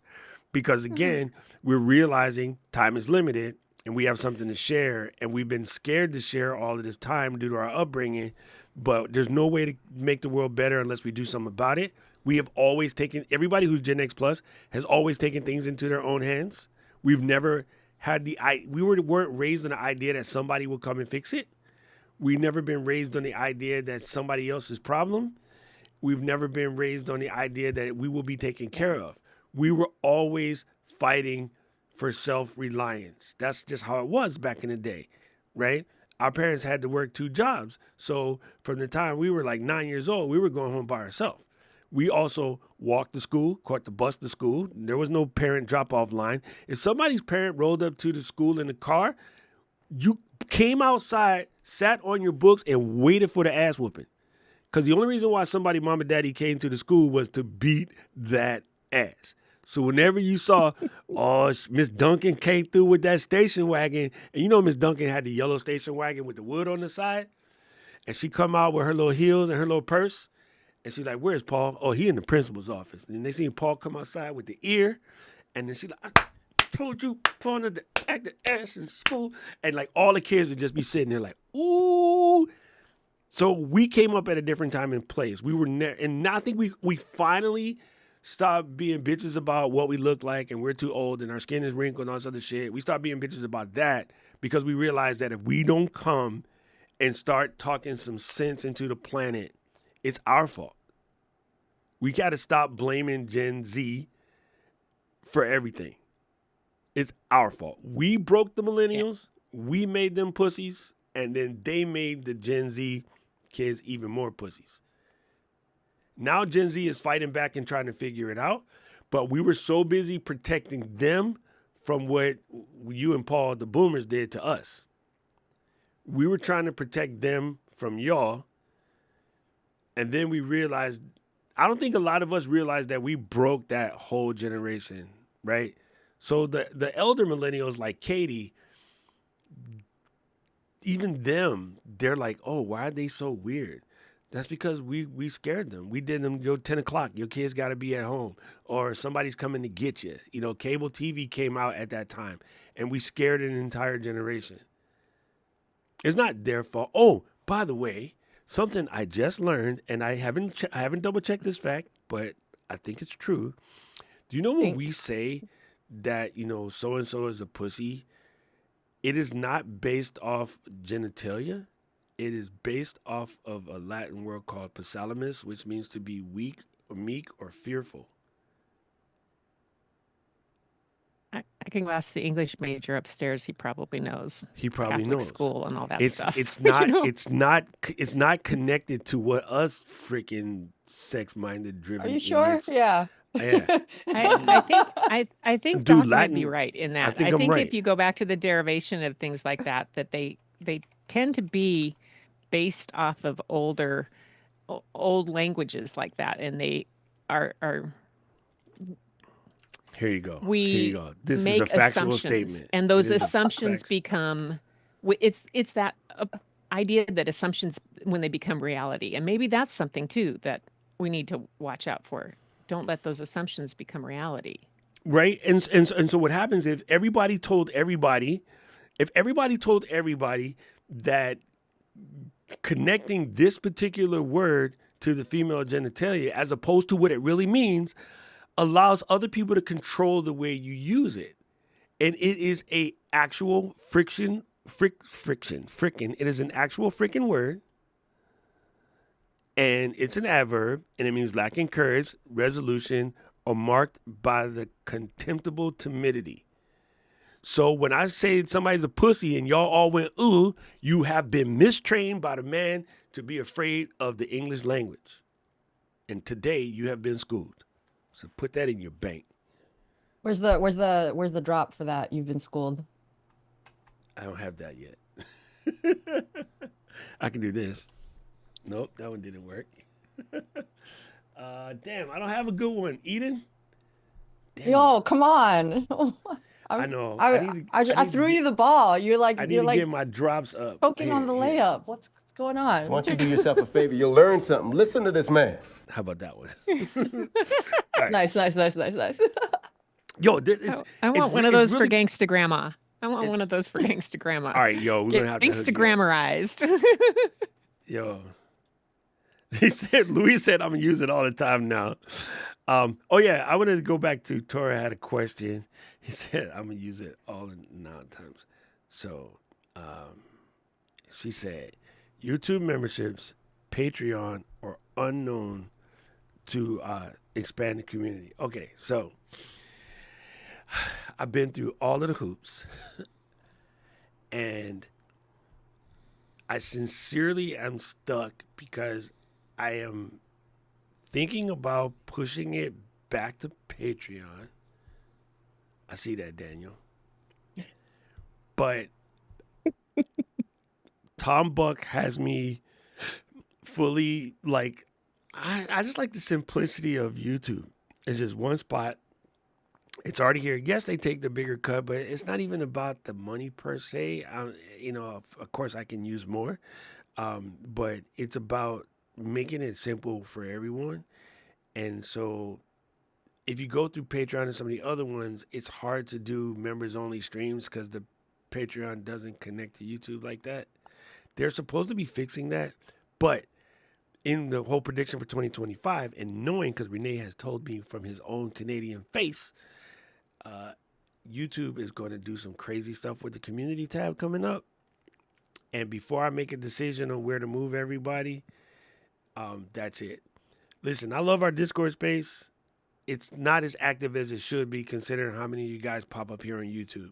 So if we can get 1/10 of what YouTube does I mean, Discord does, to happen on YouTube, it would save me $1,000 a year in Discord fees, which I gotta pay whether y'all subscribe or not, because it's just that many of y'all. Like, I spend over $1,000 a year on the Discord server because we got like 800 people, but there's probably like 10 of us who actually talk in there. So it's not the highest and best use of the money, and Yolanda don't like it. She gonna say something. I'm sorry. I'll take it back, Yolanda. So I like Patreon has survived all of the. Oh look, she came through. Patreon has survived all of the craziness. We don't know. It's just about they come to the conclusion that it's really stupid of them to have all of us going, jump on over to my Patreon channel or jump on over to my Discord channel or my High Level or my GoFundMe or whatever the hell other memberships. I can't think. Mighty Networks, Mighty Ducks, Circle, like all of these things that we be sending people to. They're like, we're sending people off the platform. We should leave them on the platform. And then somebody at YouTube went, I could have had a V8. And so this is why I implore you. I'm going to say something really, really poignant right now. And I don't mean to hurt anyone's feelings, but I'm always speak from the neck. I have dear friends, contemporaries, who I absolutely agree with the stuff that they be saying, because they're still out here trying to tell you to get your site together so that you can sell your digital products, and you make your videos so that you can sell your digital products. And I'm like, yes, but you keep missing the one part of that sentence. Do not tell people to leave the freaking platform. Put your little QR code and let them go when they feel like it. Just keep delivering 911. 9 pieces of value, 1 just for you so you don't burn out. And I'm sorry, I'm going to keep doing it. I have feelings about that. And Yo, I'm 1 crying. where you actually sell something, but you've got to keep the asses on the platform. Stop sending people to your site. Stop being greedy. Tell them when you have time, not now, go check out my site, grab yourself a Doc Pop. Don't leave yet. Watch this video, watch this other video that's coming up. Go watch Daniel.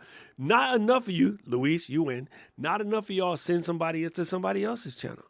Not enough of you are being good citizens of the platform and then got the audacity to be like, oh, my YouTube ad revenue is down. I'm like, bitch, because you being selfish. I watch your content. I love you. Your information is tight. But right in the middle of your tight information, you do something self-serving. And Janet Jackson is the motherfucking algorithm. What have you done for me lately? What you did for me is you came on my platform where I allow you to serve your video for free in 4K and told everybody to leave to come and watch your course on your platform. Why should I serve people to your video for you to tell them to leave? How dumb does that sound? That's like standing up in church talking about, when y'all leave here today, don't bless nobody. Go outside and slap the shit out of somebody. We'll bail you out. That's exactly what you sound like. Could you imagine Torah standing up at church telling people to go outside and knock somebody out? That don't make no damn sense. So if you want to be a good That's where you citizen, practice the word constraint. correct? Exactly. That's where you put you go back to constraint. So if you want to be a good YouTube citizen, number 1, when you're watching videos, take the 2 seconds it takes to go to the comments and say freaking thank you. Take the 5 seconds and send somebody a super thanks. When you're live, send a super chat. Like, if you behave like a good citizen of YouTube, this quote-unquote algorithm that y'all be acting like you're going to try to trick will be like, that person is a good member of the community. I'm going to send them a little bit more traffic. If you go down into someone else's comments and you leave a positive comment and you become a good member of their community, they're going to go, oh man, one of my community members is doing this great stuff on their channel. How many times have you heard me tell you to go watch a Daniel video or to go watch a Gretchen video or to go watch a Mr. Luis video or whatever? Because that's just common sense. It's not that I plan it. It just comes up, right? I told y'all last week, go check out Chris, his name's Carlos, but I told y'all to go check out Carlos's channel because I was dumb, but his channel is good. And so now he posts a video, I'm going to go to the video, I'm going to leave a comment. I'm going to be a good member of the YouTube community. I watch video. If I like it, you press the like button. If it resonates with you, comment. If you want to have a question, put it there. Now you're being a good member of YouTube. YouTube sees you as a good member of YouTube. YouTube will send more people to you. If you just sit there and be a selfish father, melon farmer, they're not going to send nobody to you. So you don't get to go on Instagram and be like, oh, YouTube don't like small channels. Because you acting small, Ninja. That's where that patience, I think, where it's going to apply to ourselves. We have to take that patience and say, okay, Daniel's stupid. I don't have to hop on to the next thing. I can actually do what I talked about, exerting patience and wanting to promote that by taking the time myself to go to this and make that comment. And, you know, it's okay. That 2 minutes, 2 seconds, it's going to take to do that. You're probably going to benefit from that rather than lose anything in that time. You're not going to lose 2 minutes of time. You're going to benefit from doing that. 2 minutes of time loss can benefit you, 5 hours of feel good.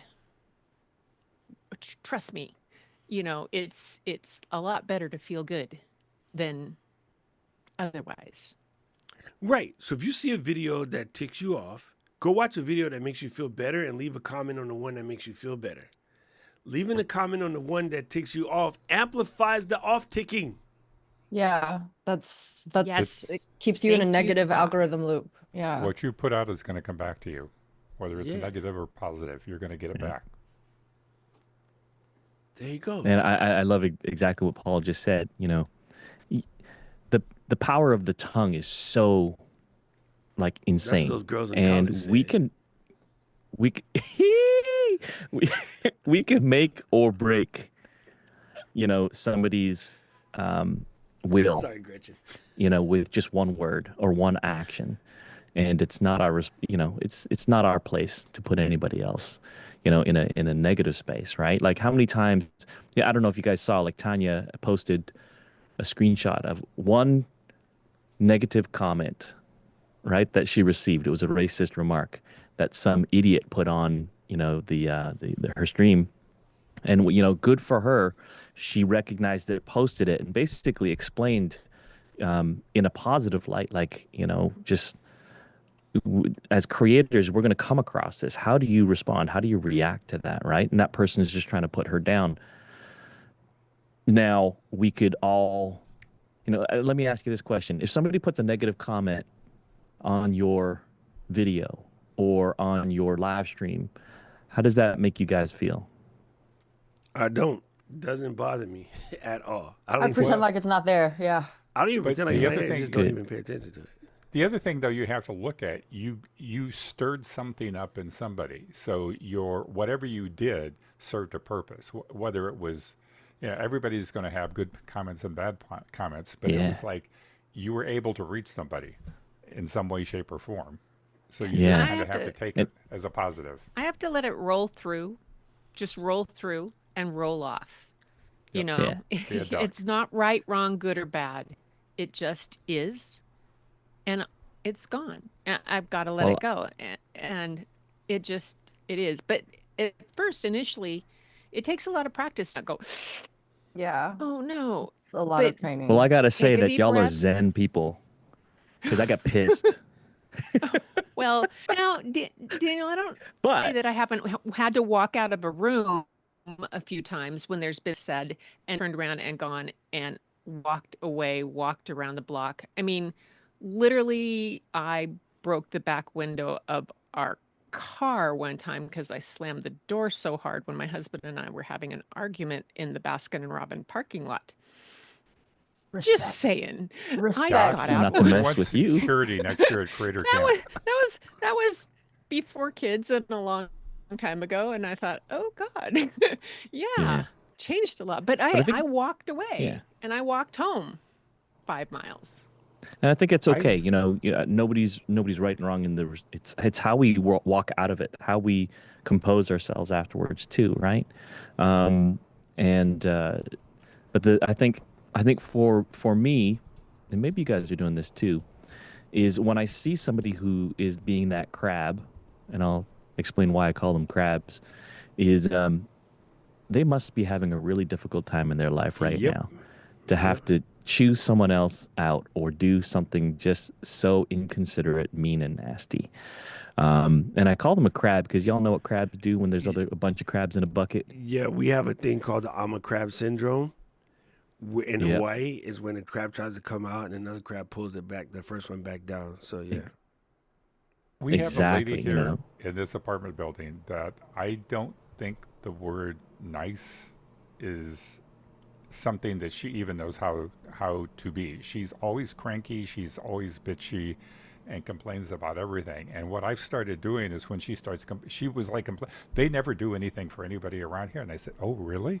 I said, well, they do all these, every Friday they have a coffee, and then they did this event a couple of weeks ago where they brought in pizza and they fed everybody, and they did the Thanksgiving dinner and all that stuff. And I'm kind of surprised that, you kind of, and I throw it back at her and she doesn't know what to say. But I have to remind myself frequently that what you think of me is none of my business. And if I can concentrate on that, it's like I don't let the crap bother me. It still does at times, but it's just kind of like you said, people are having a bad day. I have to kind of remind themselves, and it's like, I'm sure glad that I'm in a better space than you are. Yeah, All right. 100%. At first I was under the impression that this person who put that comment on her page is somebody who's not from the US and they don't actually even know what it means. And then I hunted this MFer down, and it's a Yeah. little kid just looking for somebody to freaking love them. And they look like they're having a miserable life. So, Usually how it works, man. first of all, this person probably doesn't even understand what they're saying.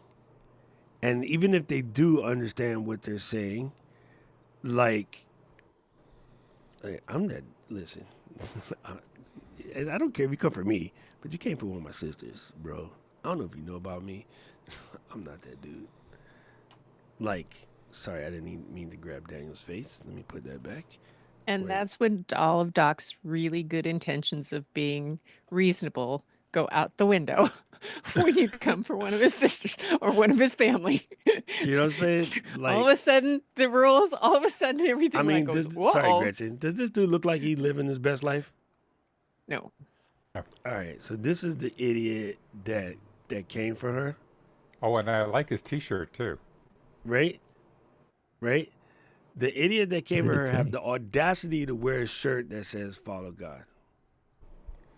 I think it's sad that we have produced a generation of people that think it is okay to downgrade everybody else. It's like saying nice stuff about people is a rarity anymore. It's like, we're going to call you names, we're going to degrade you, we're going to embarrass you, we're going to put you down. That's the way we operate nowadays, and I think it's really sad. Yeah. I feel like there's like the whole group of people that just exist to say like, oh, that's trash as a reflex response to everything they hear, whether like before they even process the thought. It's just like the second anyone has anything to say, their like existence is to be like, no, that's trash. Anything that anyone else has brought up as joyful to them must be trash. Like, I don't know. I feel like that like is a persona type that like Yep. exists on the internet. the examples and being set at a people very high level, and and it's it's a sad state of what we've come to. We could do and they so make much good. and they make fun of the the way my mom raised. Would always say, if you don't have anything nice to say, don't say anything at Nothing all. at all. And Yeah. people would say, don't. But it was, she'd snap her finger and we knew you didn't say. And so we didn't, and she Yep. didn't. And for 98 years, and my dad for 99, I mean, for my whole life, I never heard her say to someone something bad. If she had an opinion, sometimes she would bite her lip and just, well, but she kept that to herself because it didn't benefit me at all Yep. to know Yeah. her thoughts on that, and it didn't benefit that other person. And we forget that, and I just think it's a really important thing to remember. That is, it may be an old saying, but that doesn't mean it's not really worthwhile. Yeah. It's Yeah. it's been around for a long time for a reason. Yeah. One of the things I think of is we are in the age of the technology age, right? We have a lot of people who hide behind the keyboard. They're keyboard warriors. But God forbid, if any one of us, right, including even like any one of us, even, she's probably 10, 20 years younger than a lot of us. It's like, if we said that stuff in real life, you get a whooping, Pull up. Yeah. Pull up. right? No one's saying this And- stuff to anyone's face in real life. Yeah, Exactly. that's And- exactly what I always think about. I know for a fact that this person would not say that if they saw me in real life. Maybe that's what I get for shooting videos from the chest up. You don't realize that there's a whole nother 5 foot and kick your ass underneath this part. Yep. Yeah. And that's the challenge. We have that generation, and we got to be really careful on how we nurture that generation over the next 10, 20 years. We have an opportunity to make a shift and a change, but if we don't do anything about it, so earlier we were talking about, Gretchen was saying the people who are in the 60s and 70s, and maybe, I wouldn't necessarily say into the 80s, but like the people who are in their 60s and 70s right now, they got on the internet 20 years ago, 25 years ago. So they know how to use it. Right. And so, and now it's, oh, yeah, exactly. But now's this 1983, I had place. my first computer. There you go. But now you can start to share stuff much more easily. I mean, everybody and their mother is, mining Bitcoin and all that stuff. Why? Because back in 2010, it was harder to do. But now it's like, oh, I just got this app and I can do it. Back in 2010, you wanted to transfer a little bit of crypto from you to someone else. It was a process. Now it's click, click, done. So the same thing with regards to creating content online, recording on your phone, posting it directly from your phone, posting it directly. I mean, Doc, we all got OBS bots, right? OBS bots. And it's like you can post directly from there. You just need a phone. And so doing that has been so easy. And I think it is our responsibility as the elder generation to show people, what life truly is about. And if we don't do that online, I mean, this is where they all are right now. That dude that you just showed, right? His world is online. And so he's going to have to come across some content, or he's just going to keep putting out garbage, right? Yeah, So and I mean, honestly, like now I think this is funny coming from me, but I think when people say hate and stuff, I'm gonna just reply to them and be like, God bless you, and just keep going on. Maybe I'll put like 7 or 8 different deities in there to make sure I cover them all. I'll be like, Mike Ditka, bless you. I think the other thing that for me to remember, and this was another big thing my mom always said, there was the difference between rights and responsibilities. And she always said, your responsibility supersedes your rights. And that was the law around. And I look at it now as, I spent 35 years as an elementary teacher, and all of those kids remember Mrs. Shepherd.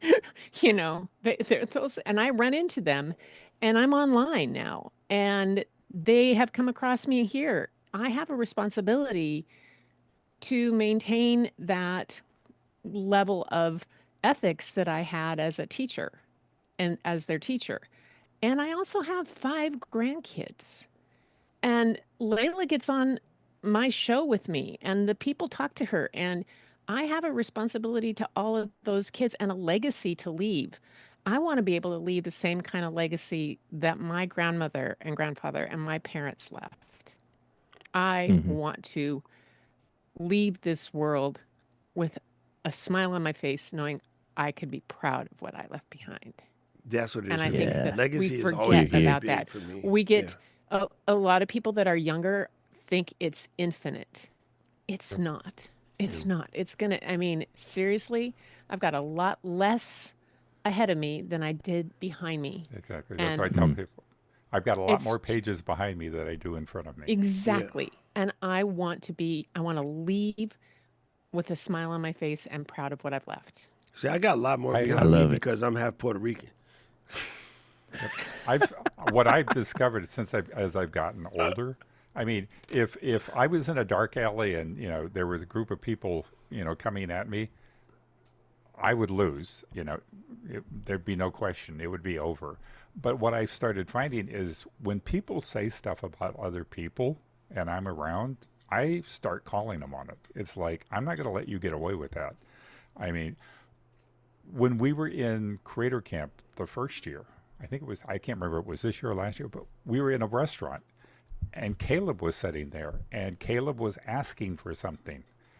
And the waitress constantly ignored what they were saying. They were bringing stuff out for other people, but they were ignoring the requests at Caleb, and it's like, wait a minute, excuse me, they asked for this type thing. And I do that around here. Somebody was yelling at somebody at the front desk the other day, and I got in their face and said, you're not getting away with this stuff. And, it's like one of these days I'm probably going to get myself killed, but I'm not going to let people get away with that kind of crap. It's like, no. Yeah, because Be respectful. You have a tendency. Okay, so I told my friends, right? We're out and we were just celebrating one of my homies' birthdays, and we were having drinks and stuff. And these guys were being kind of like a little bit irritating at the restaurant. And then I'm pulling up my chair, and they're like, "Where you going?" I was like, "I'm gonna go talk to them." It's like, "Oh man, why you always gotta be like that or whatever?" I'm like, "You guys sit here and complain about them, but nobody got nothing to say." Yep. We have to start being uncle again. I know for a fact that none of them going to stand up to me, but they're going to push around the waiter and the waitress because the waiter, was, and again, this is really stupid because I've seen it happen in my club before. The waiter was gender fluid, and the waitress was a young girl, and these dudes were acting like, too big for their t-shirt, wearing their little brother's t-shirt and shit, thinking that they're cool. And I was like, absolutely not. So I go over there and I was like, listen, you're in a public place. Now, if you want to be a little small dick human being in your whole house, this is fine. But over here, it's not just you, it's us, and we ain't going to stand for it. And number 2, there's families here. So you guys are acting like this, and that's highly unacceptable. And I know for a fact that none of y'all would say that shit to anybody sitting at my table. So why are you going to mess with this dude? Right? Y'all need to chill out, show some respect, and act like your parents taught you.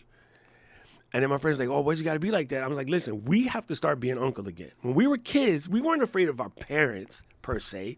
We was afraid of everybody on the block. Because everybody on the block could look at your kid and be like, listen, dude, your mama wouldn't stand for that, and I will call her, right? We don't know our neighbors now. And I heard something the other day which was very poignant to me.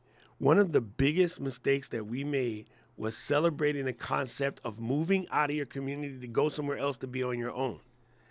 Because when you're in your community, you know everybody since birth, you trust everybody, there's not less fear or whatever. But when you go to the whole big city to be on your own and I'm cool and I'm by myself, now you're afraid of everyone. You don't go out of your way to meet your neighbors. You don't know anybody. You start acting insulary. So this is where these ancillary behaviors come from, is because you disconnected from your community. Now, we're smart. We get out here, we commune amongst each other.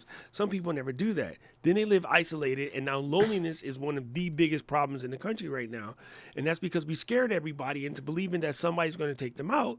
But we also told everybody that you being an absolute individual is better than being part of the collective society. And as a person who travels back and forth to Japan all the time where there is a collective society, I can tell you what the dangers are. So afterwards, you know what those dudes didn't do? They didn't act like an ass for the rest of the time that we were there. And I know for a fact, if I see any one of them stand alone in the grocery store, not amongst their friends, they would come and apologize. And they'll be like, yeah, man, sorry, we was just my boy, and, he was a little drunk. And I was like, not an excuse. Because a real man will control himself and show some dignity. You can get all the way stupid drunk at home, but in public, you drink like a gentleman. So unless you're able to do that, then you need to curb your brakes. But if people don't start speaking up for each other and stop worrying about what might happen, this will just keep getting out of hand. And I've seen so many people complain about where our society is going, but I don't see a lot of people doing shit about it. Well, you made a comment, acting like your parents taught you. The sad part is Gretchen heard the a same lot of thing the I heard. parents are teaching their kids to act that way. Yeah. Mm-hmm. Gretchen heard the same thing. It was exactly put this way. We turned from the front porch society to the backyard society. Because once you get rich, you move the party to the backyard. When you're in the hood, you're in the front porch. Everybody is watching. Well, Rich people go in to all back- communities, there was the front porch. You played in the front yard. You had the front yard swing, the whole in places, and then it became the thing to put up the fence and have the backyard and the big backyard and all that kind of things. And nobody went out in the front yard anymore. Nobody said hello to their neighbors, Yep. and it's just, yeah. One of those things. These are facts. And parents be expecting their school to raise their kids. But again, Gretchen. I had my daughter when Bryn was in third grade. One of the third grade teachers was Ray Fabian, and he was from Trinidad and Tobago, and he had been an Olympic track runner for Trinidad and Tobago in the 60s, and he came to be her school teacher. And at a parent-teacher meeting one night, at the beginning of the school year, some parent raised their hand and said, well, what about homework? What are you going to send for us? And he said, I'm sorry, but they leave school. They go to your home. You're the parent. Figure out what they're doing and decide for them to work. He would Gangsta. not send homework. But, yeah, Gangsta. but I mean, nobody told my nobody parents that they had so much homework nobody ready. messed with Ray Fabian. Nobody questioned him on it at all. He's like, well, you should know what their spelling list home is. You should know what they're studying, and you should ask them, talk to them, find it out. Do the work as a parent. Not, I'm here for the school. I do all the things, but you know everything that's going on in the classroom. Now do your work as a parent and teach them at home. I was like, yes, Ray. It was This is awesome. Hershey, first of all, happy holidays, fam. And of you popping up after me and E, we were talking about the YouTube and the auto translating and whatever, and Eden was like, oh, I don't like it because it just sounds weird, which it does. Let's not lie. It sounds super creepy. I go, yeah, but it's helpful for people like Hershey, who are low vis. And then you popped up like 5 minutes later. I was like, this dude Beetlejuiced our whole stream. How you been, brother? How have you been? Doing well, doing well. Yeah, Did I get the Zimbabwe part right? I know it's somewhere over there. Zambia. Zambia. I About- was close. yeah, There's yeah. only 2 Z's. Well, you got Victoria Falls, right? So I come to the northern side. It used to be northern Rhodesia, southern Rhodesia, and then Kaunda came around, Zambia, Zimbabwe. So Mugabe was in Zimbabwe, and happy holidays to all y'all on the channel and everyone out there. Likewise. So, thanks for the link there, Mr. Moderator. So that's how I found it. Made it over here. Thank you, brother. Okay, so before we go, I just want to ask you, because everybody had their chances, what was your big win for the year? And then after, what's your prediction for next year? Actually, there's 3 questions. There was, what was your big win for the year? Then what is going to be like your word or your theme or your big goal for next year? And last, what is your prediction for content creation for 2025? All right, I'm gonna take number 2 just because it's gonna be who cares. Yeah, who said you Who can go out cares? of order? Damn it, it's my stream. Yeah. No, go ahead. I'm messing with you. I love it. Well, okay, number 1, please, one more time. I mean, you give What them was your big win for this year? big win? I would say just to be able to friend, I knew it. reconnection. For me, it's just to reconnect because I had a rough year. I lost my family, my mother. I lost my dad 20 years ago, 21 this year. So just to be able to reconnect with the world in my own way, that's number 1. Number 2, the who cares. The only reason I'm saying that's a kind of a phrase, at this point, I'm going to say who cares about all the trials and tribulations that I've had this year. So I want to kind of go on that thematic way, and it was you and Mary Lou talking about it with Unstuck, and something y'all said just, bam, went unstuck. And so the who cares came about because Mom used to say that a lot. And then as far as for the prediction, we shall see, but automation is definitely upon us, and AI and all of that is upon us. But I would hope for people to still be creative and be natural. Take the long route, use your Final Cut if you're on the Mac, or try to figure out a better way with the Windows side because Adobe and their licensing, it's a bit tough out there. But let's figure out a way that we're really doing the craft and the work. Let's not just leave it to the AI to think for us, because we have a lot of creativity in us. We forgot how to write in cursive writing. We forgot how to do a lot of things. So let's take back to what we really knew as humans, how we gathered, how we gave kindness to each other, because we're kind of missing that piece, and y'all are already discussing it. So appreciate being on here. Man, listen, I like that you said, who cares? I agree with that so much because so many people put so much weight on what they think somebody else might think or say. And in the meantime, you're missing your own opportunity to shine if you're holding back, worrying what somebody else might say. Because truth be told, as we just discussed, like that dude who came for Sister Tanya, they're going to say what they want to say anyway. So considering that their opinions will be unbridled at best, the best thing you could do is say what you're going to say. You know what I'm saying? Because they're going to say what they got to say. So you might as well have something to say back. So I really appreciate that. And also the truth is, I think a lot of things what people are afraid of, nobody actually cares. I think we've psyched ourselves out into being afraid. And okay, so I say this for Aubrey all the time, and Tora gave her props earlier, so I want to say this. Aubrey shows up, man, no matter what. And she still struggles. I talk to her every month. We have our one-on-one call, and she still struggles.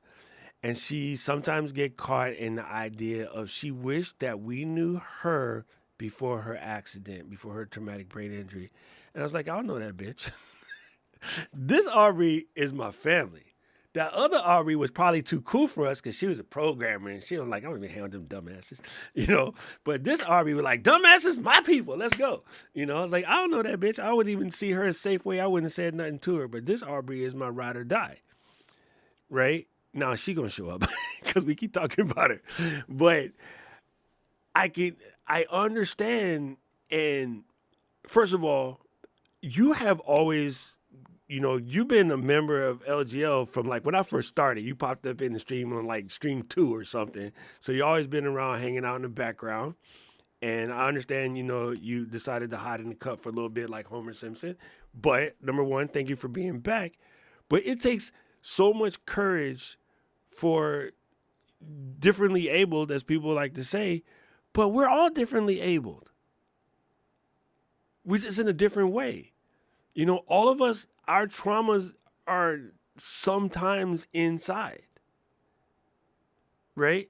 And so as the you brought up, courage even to with show up parents. is big, and I need you to be here so that we can remind everybody else how you gonna trip.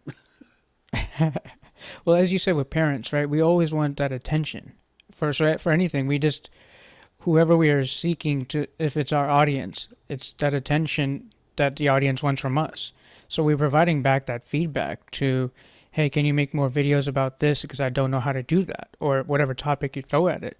So all of this stuff is kind of intertwined, but we even the point of being afraid. Sometimes we put that on our conscience to say, well, if I do this, everything will blow up. But we haven't gone through the experience yet, so why anticipate something that's not even there? So factual. So factual. Man, that's so good. It's I mentioned this in the stream the other day, but the community is sort of everything, and I think a lot of people even scared to build them because they're afraid of the responsibility that's going to come with it. But I just want to tell everyone, just remember, responsibility purely means that you're able to respond. That's it, right? And Viktor Frankl 101 states that success lies between the stimulus and the response. What you do in between the stimulus and the response, that's where your freedom lies. So if your stimulus is to watch a video from Sister Tanya and your response is to say something heinous in the chat, your freedom is being controlled by your inner anger because somebody else put that anger on you. So your decision was to trade that anger back to the world. Or your decision could be somebody else left me with a shitty situation, but I'm going to go try to make sure that everybody else have a good time so they don't have to deal with it. So I don't throw this out here much, but most of the time I'm sitting here, I'm in level 6 pain. But I got a purpose. I got to teach y'all how to do this mess so that when I can't do it anymore, you already have the momentum to keep it going. So I'm going to sit here until the pain is like level 8, level 10. I'm going to smoke a J, bring it back down to 6. I'll do it a couple more months. And then when I can't do it, I can just sit back and watch the fruits of the labor because I'm like, Daniel got it. Paul got it. Gretchen got it. Eden got it. Hirsch got it. So let's go. So, bro, first of all, I think Eden just said there's a gummy bear for that. I'm sure she did. I'm sure she did. Man, listen, you guys are awesome. I just want to say thank you to everybody for having this. Minnie, I got to tell you this real quick before we go because you had to bring this mess up. I've been practicing writing on my iPad more. I forgot how to write cursive, y'all. I get to the letter and I was like, Oh no. It's Oh. okay. Okay, Oh, Doc, I I had really, erase. I really do need to do a series on this. I taught cursive for years. I love teaching Yo, I cursive. had So to I'm going to have download a the Doc remedial PDF. cursive class. I Yeah. want to join. I had to download the PDF and trace it. I legit, 'cause when I No. write, I print, number one, because drafting class, when you got to be senior drafting class, we print neatly. So I've been printing and not printing everything. First of all, everything's all caps because drafting class. And then I print. So I don't know how to do cursive. And I forget what some of the lowercase letters look like if you write, like with upper lower. Like a Which- Z, like a cursive Z Well, the or Z a is the Q. same, but the No, cursive you know what? Z, I that's a cannot G. remember. What? The one letter I cannot remember. The capital Q. Yep, that's the one I got stuck on. It's not just me, it's Daniel, it's the Canadian too. I can't Okay. even picture it in my head. Yeah. That's I the don't one I know. got stuck on, bro. I was writing and then I was like, because I was writing and you know me, I'm with the fancy words. I got to something quixotic and I couldn't write quixotic. So this was exactly it. Oh my God. I'll Looks like a take words 2. with the letter Q for 100, Alex. What is quince? Anybody who knows that reference, you win.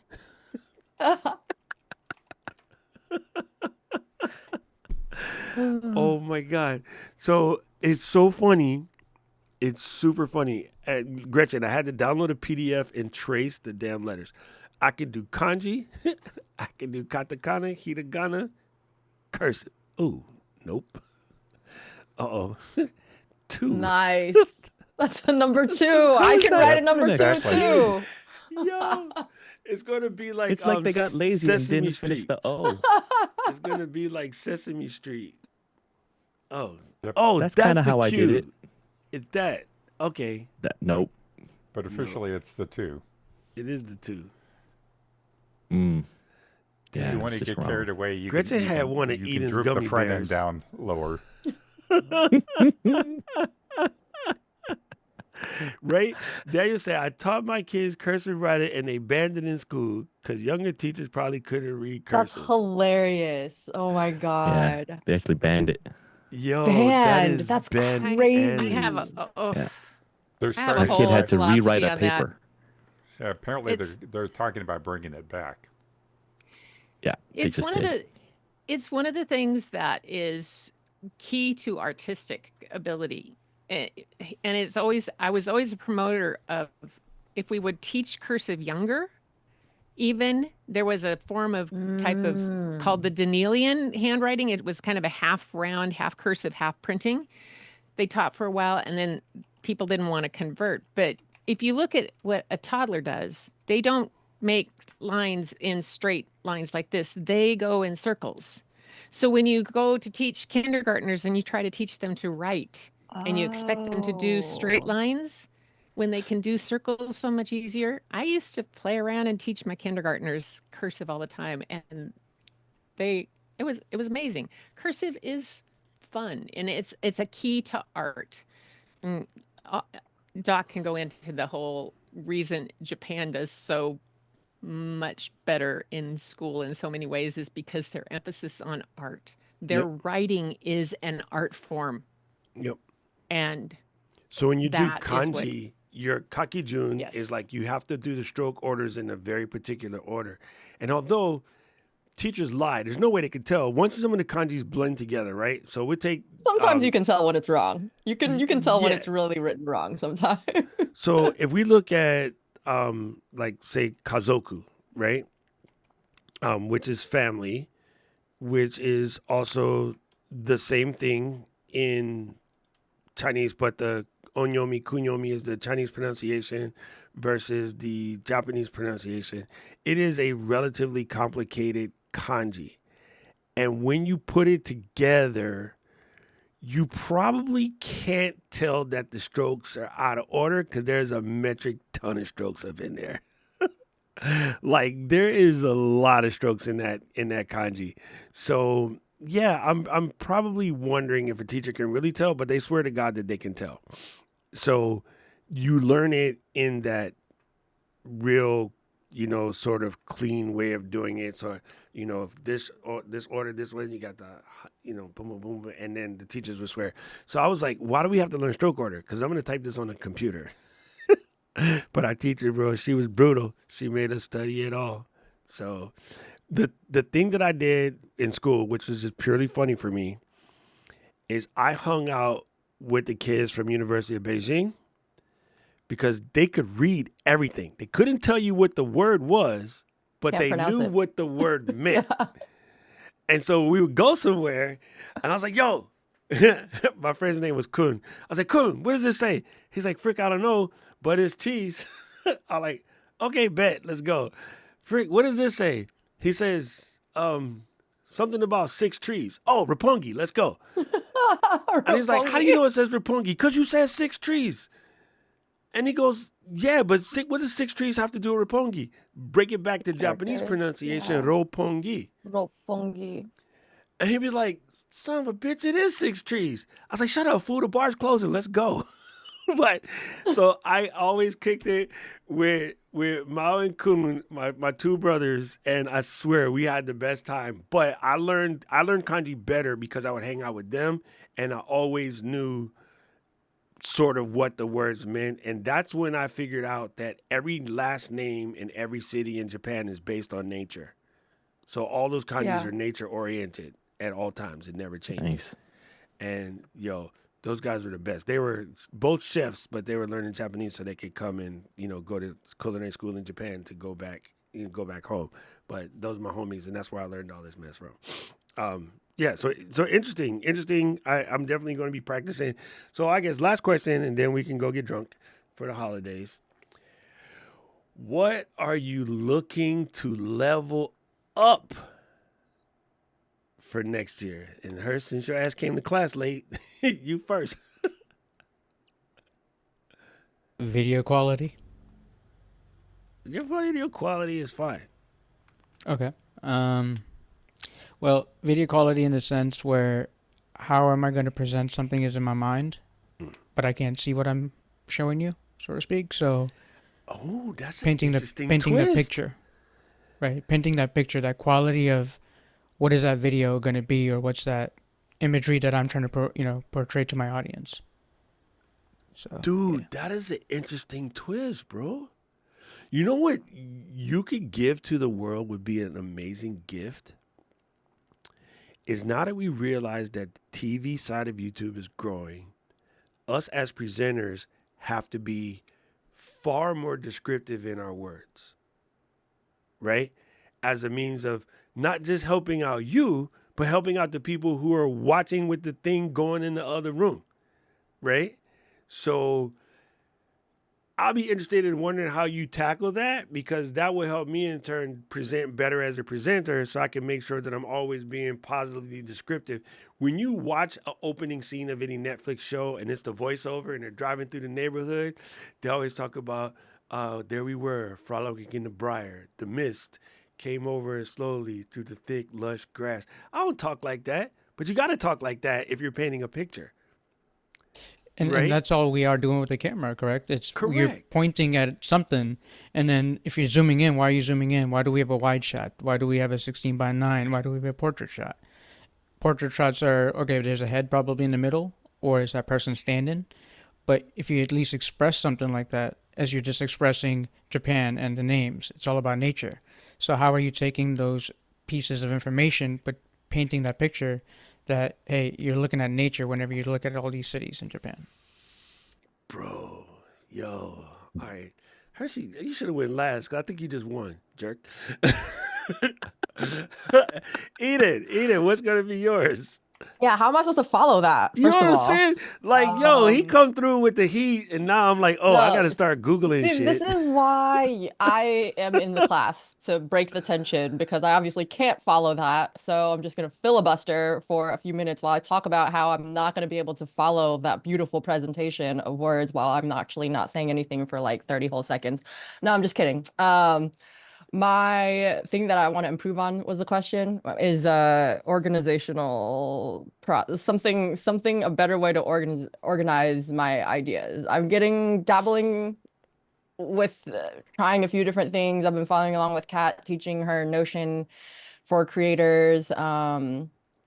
I don't know. I feel like my organization system is a little bit all over the place. I like Notion for getting ideas down, but then like, I don't know, sometimes I start like pulling clips and have things attached in like photos on my phone. Like I don't know. It's all here, but none of it is anywhere Watch my tangible. Milano and video. yeah. It's for Notion for people who don't think in a straight line. I will put it in Notion once I go to create that line, but as far as just getting it out of my face, it's dope because it don't care about the straight line. And Notion kind of needs a straight line, which is good for people like Kat, who got their socks organized in alphabetical color and smell Yeah, my order. brain is My brain don't like, do that. as much as it's funny because I prefer like linear editing tools, but like my brain is like is not like Yo, function in a fully Speaking linear of the way. other Beetlejuice, Ops just popped up.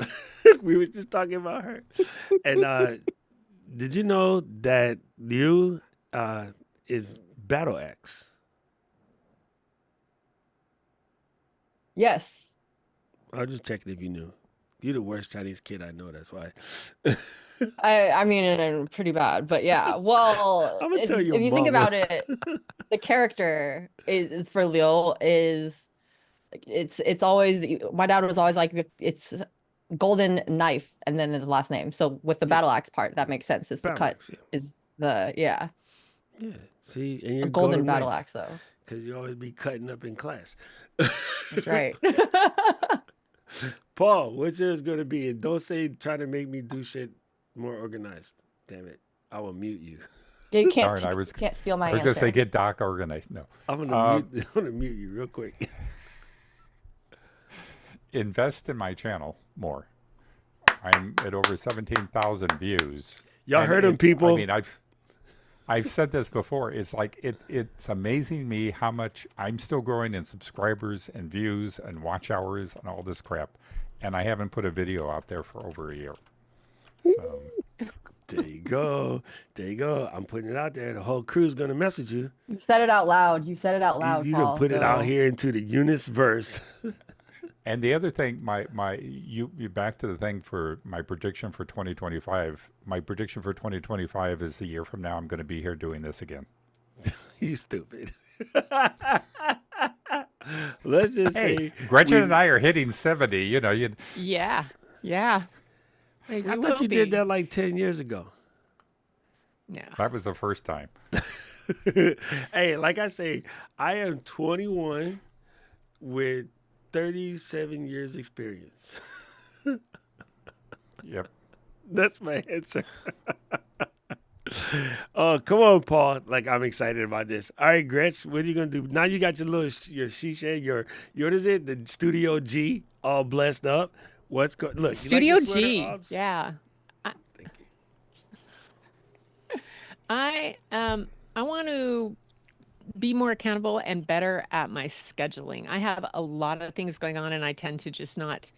I let them roll, and I'll focus on doing the videos or this or that. But I have several other things for my website and for other things that I need to actually allot time for them and be accountable for that and actually say, okay, yes, that's there. That's that spot. Yeah, get over my irritation with planning. I need to get over that. I like it. All right, Daniel. I was truly inspired by Leslie Samuel's post on his 75 hard. Alicia did it. And yeah, oh, I didn't see. And I was just like, huh, look at that. And over the past 4.5 years, I've actually neglected my health. Just, we got locked in, and then I just got cozy. So for me, 2025 is all about just getting ripped, just pulling a Leslie Samuel, just getting ripped. You know that 75 Nice. hard with the Canadian conversion is 100. So It's 106 or something. It's crazy. It's, yeah, no. So just focusing on health. It's if I'm going to continue to do this into my 60s, 70s, and 80s, then I got to be healthy. It doesn't matter how good my internet connection is, or if I've got the M12 MacBook. Got to be healthy. dude, this is fact. This is Yeah. why, like, after my little scare earlier is this year, true. like, I had to go get my act together. So starting from camp, I wasn't eating and drinking as much as I normally would. I had to kind of get my act together.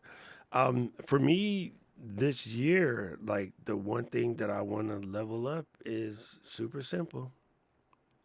No. 좋아. 좋아, 네?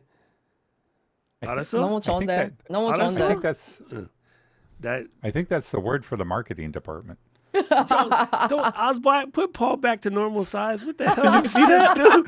Yo, Osbot was on point. Osbot was like, Paul? He's making a point. Zoom in. It's like zoom in. Yo, Mr. Osbot, I am ready for my close up. No, but for real, Minnie is maple syrup drinker too. So for real, like being a people pleaser is the worst curse that I've ever gotten. And it's funny because between myself and Katie and Paul, we are a horrible team because all of us are freaking hard at no. The only person on our team who would tell you no without blinking is Clem. Caleb would be like, nope, fuck that. I'd be like, but he's like, no, okay, Caleb. But the rest of us would be like, yeah, go ahead. We can do that. And it's crushing because I realize sometimes there's something higher, better use, or more fulfilling, whatever. And that has been occupied by, hey, what's up, Bon? Merry Christmas. Good to see you here. Look, her whole vibe, the icon avatar looks like a Christmas. It's dope. Yeah. It's occupied. Your yeses sometimes block your best work Yeah. because you didn't say no. Now you occupy with a whole something else, and sometimes that yes just be irritating. Like, no. The answer is no. I've been doing that with Katie, saying, I don't think we should do that. Yeah, we luckily she allows us, but we have to reel in the boss all the time. Because Katie would be like, yes, yes, yes, yes, yes. So it's not, we're trying to teach her, you are no longer Canadian. You have an American citizenship now. You can just be like, nope. And No. and call it a day. So, Doc, start with learning the sign language for no, just to spell it. Because Oh, then, I just do it with one finger. and then when you can't say it out loud, you can just do this. I taught with a friend of mine who always said yes, and I would sit in the back of the room and say, just do it in sign, because she would. Hey, isn't people, that this one right here? No, N, O. Yeah, I know how to N-O. do sign language. I'm Can't you teaching. just do this? Yeah, nope. You can Oh, also, I thought it was a different one. Yeah, it's actually, so just remember, it takes more muscles to do this. So just be like, nope, not doing it. And no, for real, it's so go. And it's, I love this too because Daniel helped me wrap my head around the whole streamlining process. And in order to stick to my guns on streamlining, I will have to say no.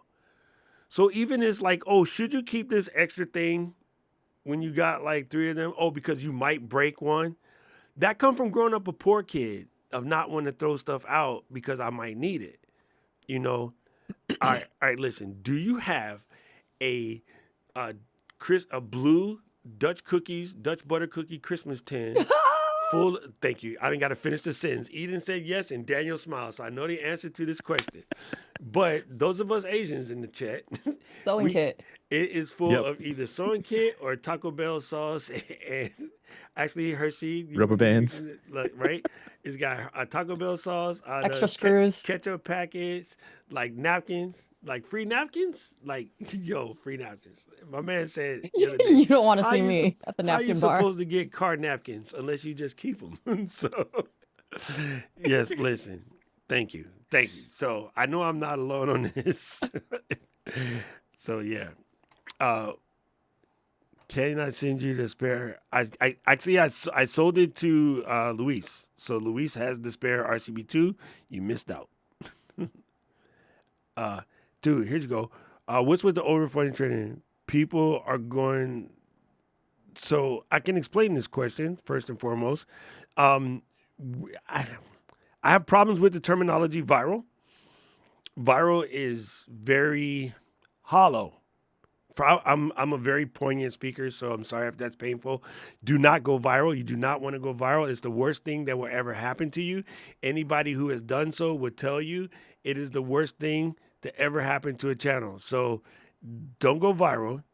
And the reason why Over 40 is working is because we finally woke up. We've been sleeping at the wheel for too long, and we know more about what's going on in reality than all of these kids out here lying to each other. And again, I am never going to shade an entrepreneur. I love the fact that these kids can come out here and be like, let me show you how I made this channel in my life coaching business. And I made over $250,000 last year in my life coaching business. And I'm like, bitch, you're 22. You can't even spell life. And I appreciate your gangster. I appreciate the fact that you can convince somebody else to listen to you, but you can't even begin to know what you're talking about because you don't have enough lived experience. And so what happened is a bunch of us got pushed out of jobs this year. Not me, thank God. Leave it up to Paul, though. A bunch of us got pushed out of jobs this year. A bunch of us got pushed into corners this year. And a bunch of us had kids leave, graduate, go on to their own thing. And so now we're left with this time. And we left with this hole in needing to provide purpose. And so all of a sudden, I told everybody for years, all of you guys out here faking it in the internet are going to be in big trouble in 2025 for 2 reasons. Number one, Gen X is awake. We're not dead yet, and we got some shit to say. And number two, people from Hollywood who aren't afraid of the camera, who know how to speak on camera, who know how to deliver, who know how to storytell, who know how to work every stitch of the gear, they're coming to YouTube. So keep waiting for the time to be perfect, and you will be, I'm sorry, Christians, you're going to be fucked. Sleep one more time. This is your last warning. Either get in or get out, because Hollywood is running away because of the writer strike. And Gen X people, we got money. Kids is gone. We can buy shit. And we actually know what we're talking about. We got degrees out the yin yang because school was highly important. We have ran businesses for 40 whole years. Y'all are like, how to come out and start a business? How long you been doing this? 3 years? Oh. Eden's going to talk about how to start a business. Eden, how long you been doing this? Oh, I've been doing this for 3 40 years. years. I'm going to listen to Eden. I'm not listening to Clarice. And she cute with her push-up bra. She got a little cleavage or whatever, but that's not going to work anymore because people need We have actual life info. experience. Yeah, we have lived We have experience. life experience. Yes, yes. So y'all done messed up. Y'all didn't kill us off with all of the bad eating. We all eating healthier, and all our kids are gone, and we got money and an attitude. So y'all are in trouble. Y'all have woke us up. When I was back in the corporate world, and we would be planning projects and doing stuff and going through, and we'd get to points, and okay, how are you going to answer this question when it comes up? How are you going to answer that? How are you going to approach this? How are you going to deal with this? What are you going to do when somebody says this? And they're like, what are you doing all this crap for? And I said, because I have been through this enough times to know all of this shit's going to come up. And as we got through the other end of the project, it was like all the crap that I said, how are you going to do this? How are you going to handle this? All came up. How'd Yep. you know that? And I said, because I've done it umpty-dump number of times. Yeah. It's like, I mean, let's be honest. The reason why you are doing what you're doing for Ecamm right now comes from your experience in corporate world. that bad word. Yes. Yeah, sorry, I didn't mean to swear, Paul. I didn't mean to swear. Sentence. Look, Yeah, you see, he wow. went like that a little bit. You know, like when you're in the grocery store and you see a Latin mom raise the hand, all the rest of us duck anyway, even though we had nothing to do with it.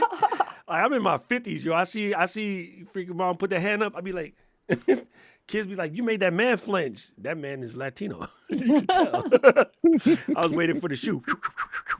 No, but for real. So the That does. reality of it is on top of all of this, this is the part it sounds shady, but it's not shady. It's just the facts of life. We don't have those little soft feelings, hurt mentality stuff because we weren't raised that way. We was raised thuggish. And so those memes that y'all be making fun of on TikTok, the one lady, she has the best Gen X memes. The one lady that you sent me, Paul, with the traffic lady, she has a whole bunch of good Gen X memes, right? But y'all have woken up the beast. And we don't have those type of feelings like, oh, they said something about me mean in the chat. Safe space to us was where you put your safe in the closet in your house. We didn't, and I'm not saying that we did it wrong. Let's not get it twisted. It's why we're all broken. Okay, I'm not saying there's anything wrong with y'all needing that kind of stuff. We are all broken. So you just angered a kicked dog. Basically what happened. you So can't you- say anything to me now that hasn't been said to me all my life. And it's like, so, screw Yes. you. Right. We got beat Yeah. by teachers in school. We got beat when we got home. We were out. We know what y'all be funny. Oh, y'all need to go outside and touch grass. Nah, we coming in the house. We've been touching grass for 50 years. Yeah. I've been But in face 20, planted 30 in years, grass. the Z's are going to be like, yo, when I grew up, we Yep. got ridiculed online so much. This They is type facts. the nastiest things ever. Yeah. I do say, if you listen to what they're saying, we said the same stuff, what we was getting, right? So people like, oh, the internet is so bad for the kids. For us, it was comic books and video games. Yeah. So the way they appeased us instead of comic books and video games is, well, I just gave them gummy worms and a soda so they could, chill out. So It was I'm- rock and roll. Oh my gosh, Oh, rock God, and roll rock is and going to roll. corrupt the world. Oh. Boy, the Beatles, I wasn't even allowed to watch them on the Ed Sullivan show when it came out. I was so upset. Like, Yes. Mom and Dad, it's like, no. The Farrah Fawcett Major poster. Oh my gosh, she's showing cleavage. My mentor has this saying, and when he talk, he's now 75, and when he talks to people, he's just this natural teacher. He's just got this vibe to him, and we all love it. And sometimes people don't necessarily want to hear it. And he goes, "Listen, I don't want to be right. I just want to get this right, and I hope you feel that same way too." And he also says, "Listen, I'm not saying I'm smarter than you. I'm not saying that I'm more intelligent than you, but what I'm saying is I got more experience than you." And I think, earlier when we're talking about it, the thing that came to my mind was that our society, we need to pay attention to our elders. We need to pay attention, whether it's our parents or whether it's somebody else, as long as they're more experienced than us, because we do live in a top-down society, whether that's going to be in our culture or whether that's going to be in our communities or whether that's going to be in a business. Everything happens top-down. And so if you look at, let's say Ecamm, why, I saw a lot of people posting, like, if it wasn't for Ecamm, the community, if it wasn't for that, why is it that way? Well, you look at the folks who created Ecamm, you look at the folks who, Ken and Glenn, you look at Katie, you look at all the people who are operating the business. They are legitimately passionate people about helping others, to the point where they sacrifice their own time and, their own life to Sanity. be able to make this happen. But that's a top-down thing. And then you look at, we talked about kids who are troubled. I'm going to tell you right now, something's going on in the household. Something's going on there. When we look at 2 kids in my family, one of them is being bullied by another kid at school. You look at what's happening in that kid's household, and it's not healthy, right? So it's this top-down relationship. One of the biggest things that impacted my life positively when I was a kid, because I'm a procrastinator by heart, right? And I can't remember what grade. It might have been like grade 7 or maybe 8. And do y'all have these like activity days? So you had to spend like a whole week at a place, and I just never signed up. I never signed up for anything. And the last day before the Monday, so it was Friday, teacher comes in and says, "You haven't signed up for a thing.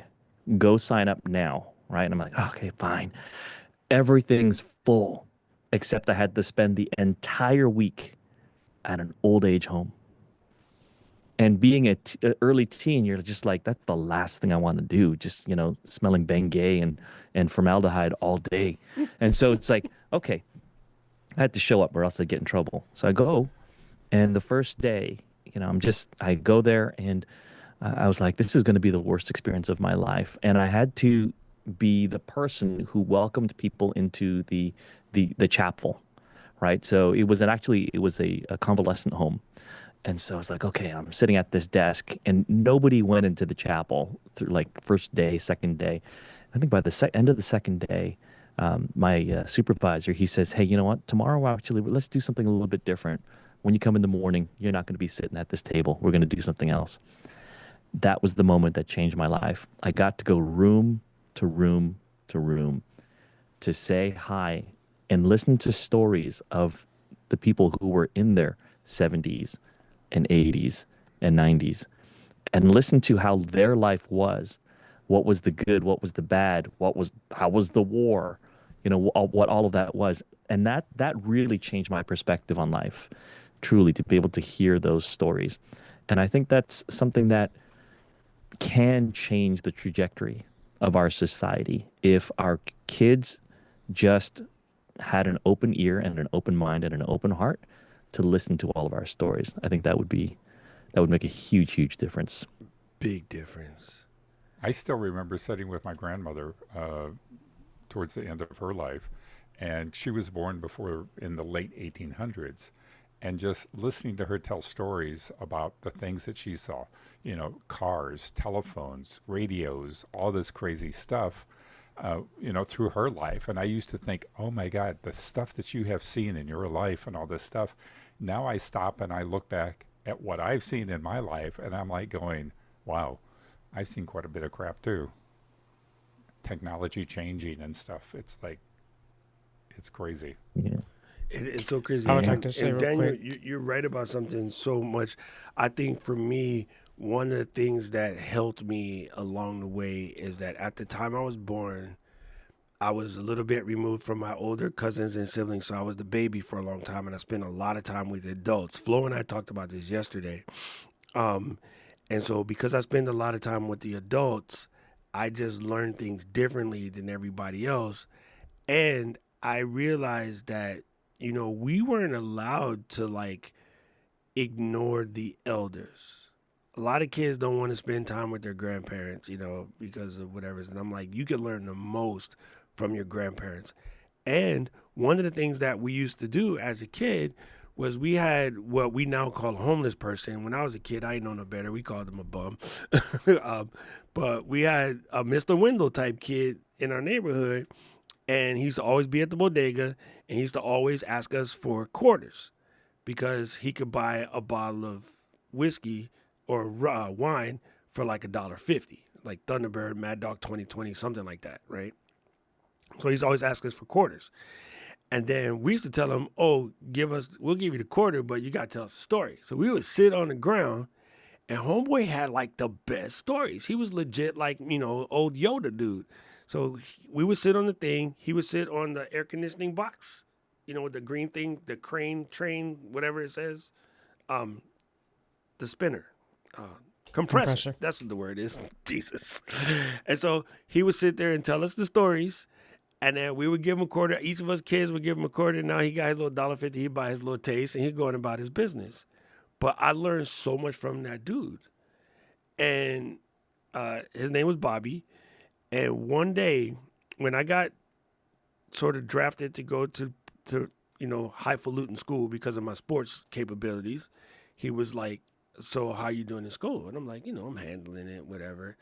And he goes, are you getting straight A's? And I was like, no. And he goes, you probably think I'm dumb because, I'm bum and I just sit out here and ask y'all kids for quarters. But you're the ignorant one because you go into a school that other people pay thousands of dollars a year to go to and you're not getting the best out of it. You're letting them use you. You're not much better than a slave. And I was like, what? He goes, they're using you to put another trophy on the principal's wall. You should be using them to get the best education possible. Because your mama wouldn't be able to afford this education. Otherwise, you would give me $1 and not just a quarter. I was like, you know what? I was mad and I went home. But then I thought about it. And that from that moment on, I became the nerd that I am to this day. Like, never miss an opportunity to learn something. Because you're not winning by being machismo for being dumb.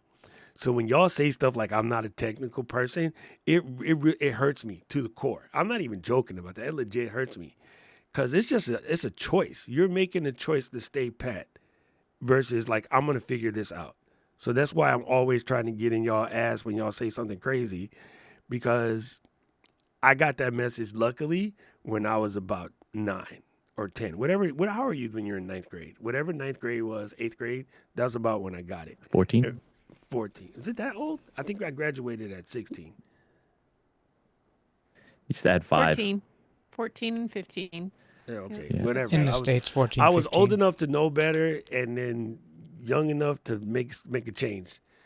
And whatever that literally opened up my eyes so much. And less fighting with moms, less fighting about, moms would be like, where he at? It's a Ham. Nobody say that. I'm getting mad. Where's Ham at? Oh, he in the basement. He playing with the damn chemistry set or erected set again. No, he doing his homework. Somebody called Jesus. Where's my son?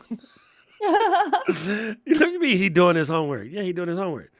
Boom. Report card come in, straight A's. Mom's like, who paper you be copying off of? Nobody. I'm the smartest one in school.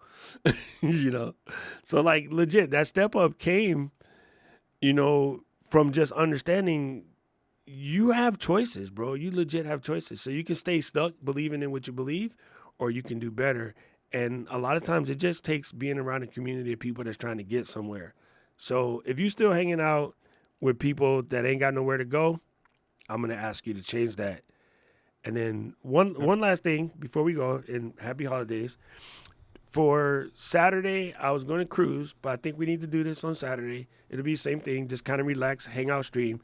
I want everybody to bring a piece of cardstock, whatever size is up to you. I want you to bring a piece of cardstock, and I want you to bring a bunch of markers. Gretchen, she will have her paint because she's Gretchen. But I want you to get cardstock and markers. And we're going to write your word of the year on that cardstock and make it cute. And you're going to put it behind your camera. Paper works. Cardstock is better. You can It's do it on a cardstock. piece. It's just really thin cardstock. Okay. You can write it on a piece of wood if you want. I don't care if you write it on a frying pan. Matter of fact, bring one of them skateboard decks. We're going to bless that bitch. Can I do Do this? you And then- do you have doc stock? Because it goes with the doc pops. Doc stock paper It's super cardstock. funny. Eden, you should definitely do yours on sticker paper and stick it on one of them joints. Oh, it's a snowboard. I thought it was a skateboard. It is a I thought it was a skateboard. Oh, it is a skateboard. It's- Okay, Oh, I can't. Oh, I see where's the holes. wheels? I Oh, see you took Where's it the off. wheel? Yeah, it's a wall board. It's not a it's one for the wall. Yeah, Oh, it's not Wheelless. the rigged one. Yes. So I think everybody should definitely, we're gonna come on Saturday, we're gonna write our words down and we're gonna have a little theme for the year. And I agree with Paul, you should make it a wallpaper for your computer. You should make it like, I'm gonna put mine on the Elgato right here, on the little prompter, so you can see it. Like, you need to be seeing it while you're talking to camera. Right in the Elgato prompter, there's a little plastic gap between the end of the glass and the top of the TV. See, Daniel's touching his too, because he know what I'm talking about. There's a little plastic about this big. If you can make it fit in that little gap, I'm gonna get out my little caliper and measure this joint. If you can make it fit right there, oh, Daniel, we gotta start selling these. Oh no. Elgato teleprompter stickers Mm. with your word on it. Man, somebody call Motivational Glenda sticker. and get her little cricket out. Because we get her little cricket together. Yo, listen, you have it right there. And I'm going to put Streamline. Lala will have this down. Lala Right? can do this in that. All right, we're going to instant. call Lala. I'm going to put Streamline on mine, right there on the prompter. And then on Paul, we're going to put Be Nice to Doc. On Gretchen's, we're going to put Simplify on Daniel's. And Aiden's is going to be less You know, edibles. we could do a No, raffle or something and I was gonna see say. who comes the closest to how long it's going to be before I yell at Doc this year. Let's do it. Let's set a poll up. Let's put our quarters in the little sheet, like the office pool. We're gonna have the LGL office pool. So Okay, that was another cue. I just thought of quota. Another cue word to add. He's sitting here after this cue thing. I have see, she filled an been entire sketching page. this whole time. We're writing in cues, so Paul's got a quote. A quote. Yo, so listen, I've been theming for years now. It's been about 10 years now, and it totally works. So that's what we're gonna do. We're gonna make our theme. We're gonna put it somewhere, and then for the longest time, until the Elgato came along, on the end of my monitor, which was the Lilliput 7, it always said it's for them. Right? So when I don't feel like it doesn't matter. It's for them. It's not about me. Right? So I used to always put it's for them right here on my monitor. Now it's just automatic, like I know what it is. And so it might be courage, it might be fearless, it might be, no self-talk, it might be whatever's. Why you gotta be like this, Paul? Why you gotta be like this? I like it. So anyway, let's get Saturdays. We're gonna do. We're gonna make our little word art. We're gonna get ourselves together. You just got to be able to see it every day. You know what I mean? You got to get in. And then thank you guys. Merry Christmas. I am lucky to Merry have all you Christmas. guys be our crew. Oh my God, this Eden. She is so broken. What It's is making a wrong with her? heart. She is so-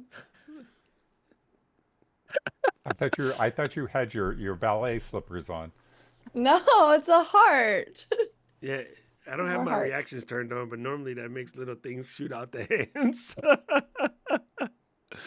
Oh, You know what I'm doing when I'm cleaning the office tomorrow, Eden? I'm trying to find what the What? hell I did with my freaking Aura ring. I took it off somewhere, but according to the phone, the last place it is in the house. So In your office. somewhere between the house and the office, I took it off to do something. I was probably touching some chemicals or whatever, and I didn't want to mess it up. And I have no idea. And of course, it's dead. 'Cause it Yeah. was a No, couple days yeah. before I noticed. So it's dead. And yeah. You're never finding it ever again. I'm sorry. You're never gonna find it. Oh, I am so ready.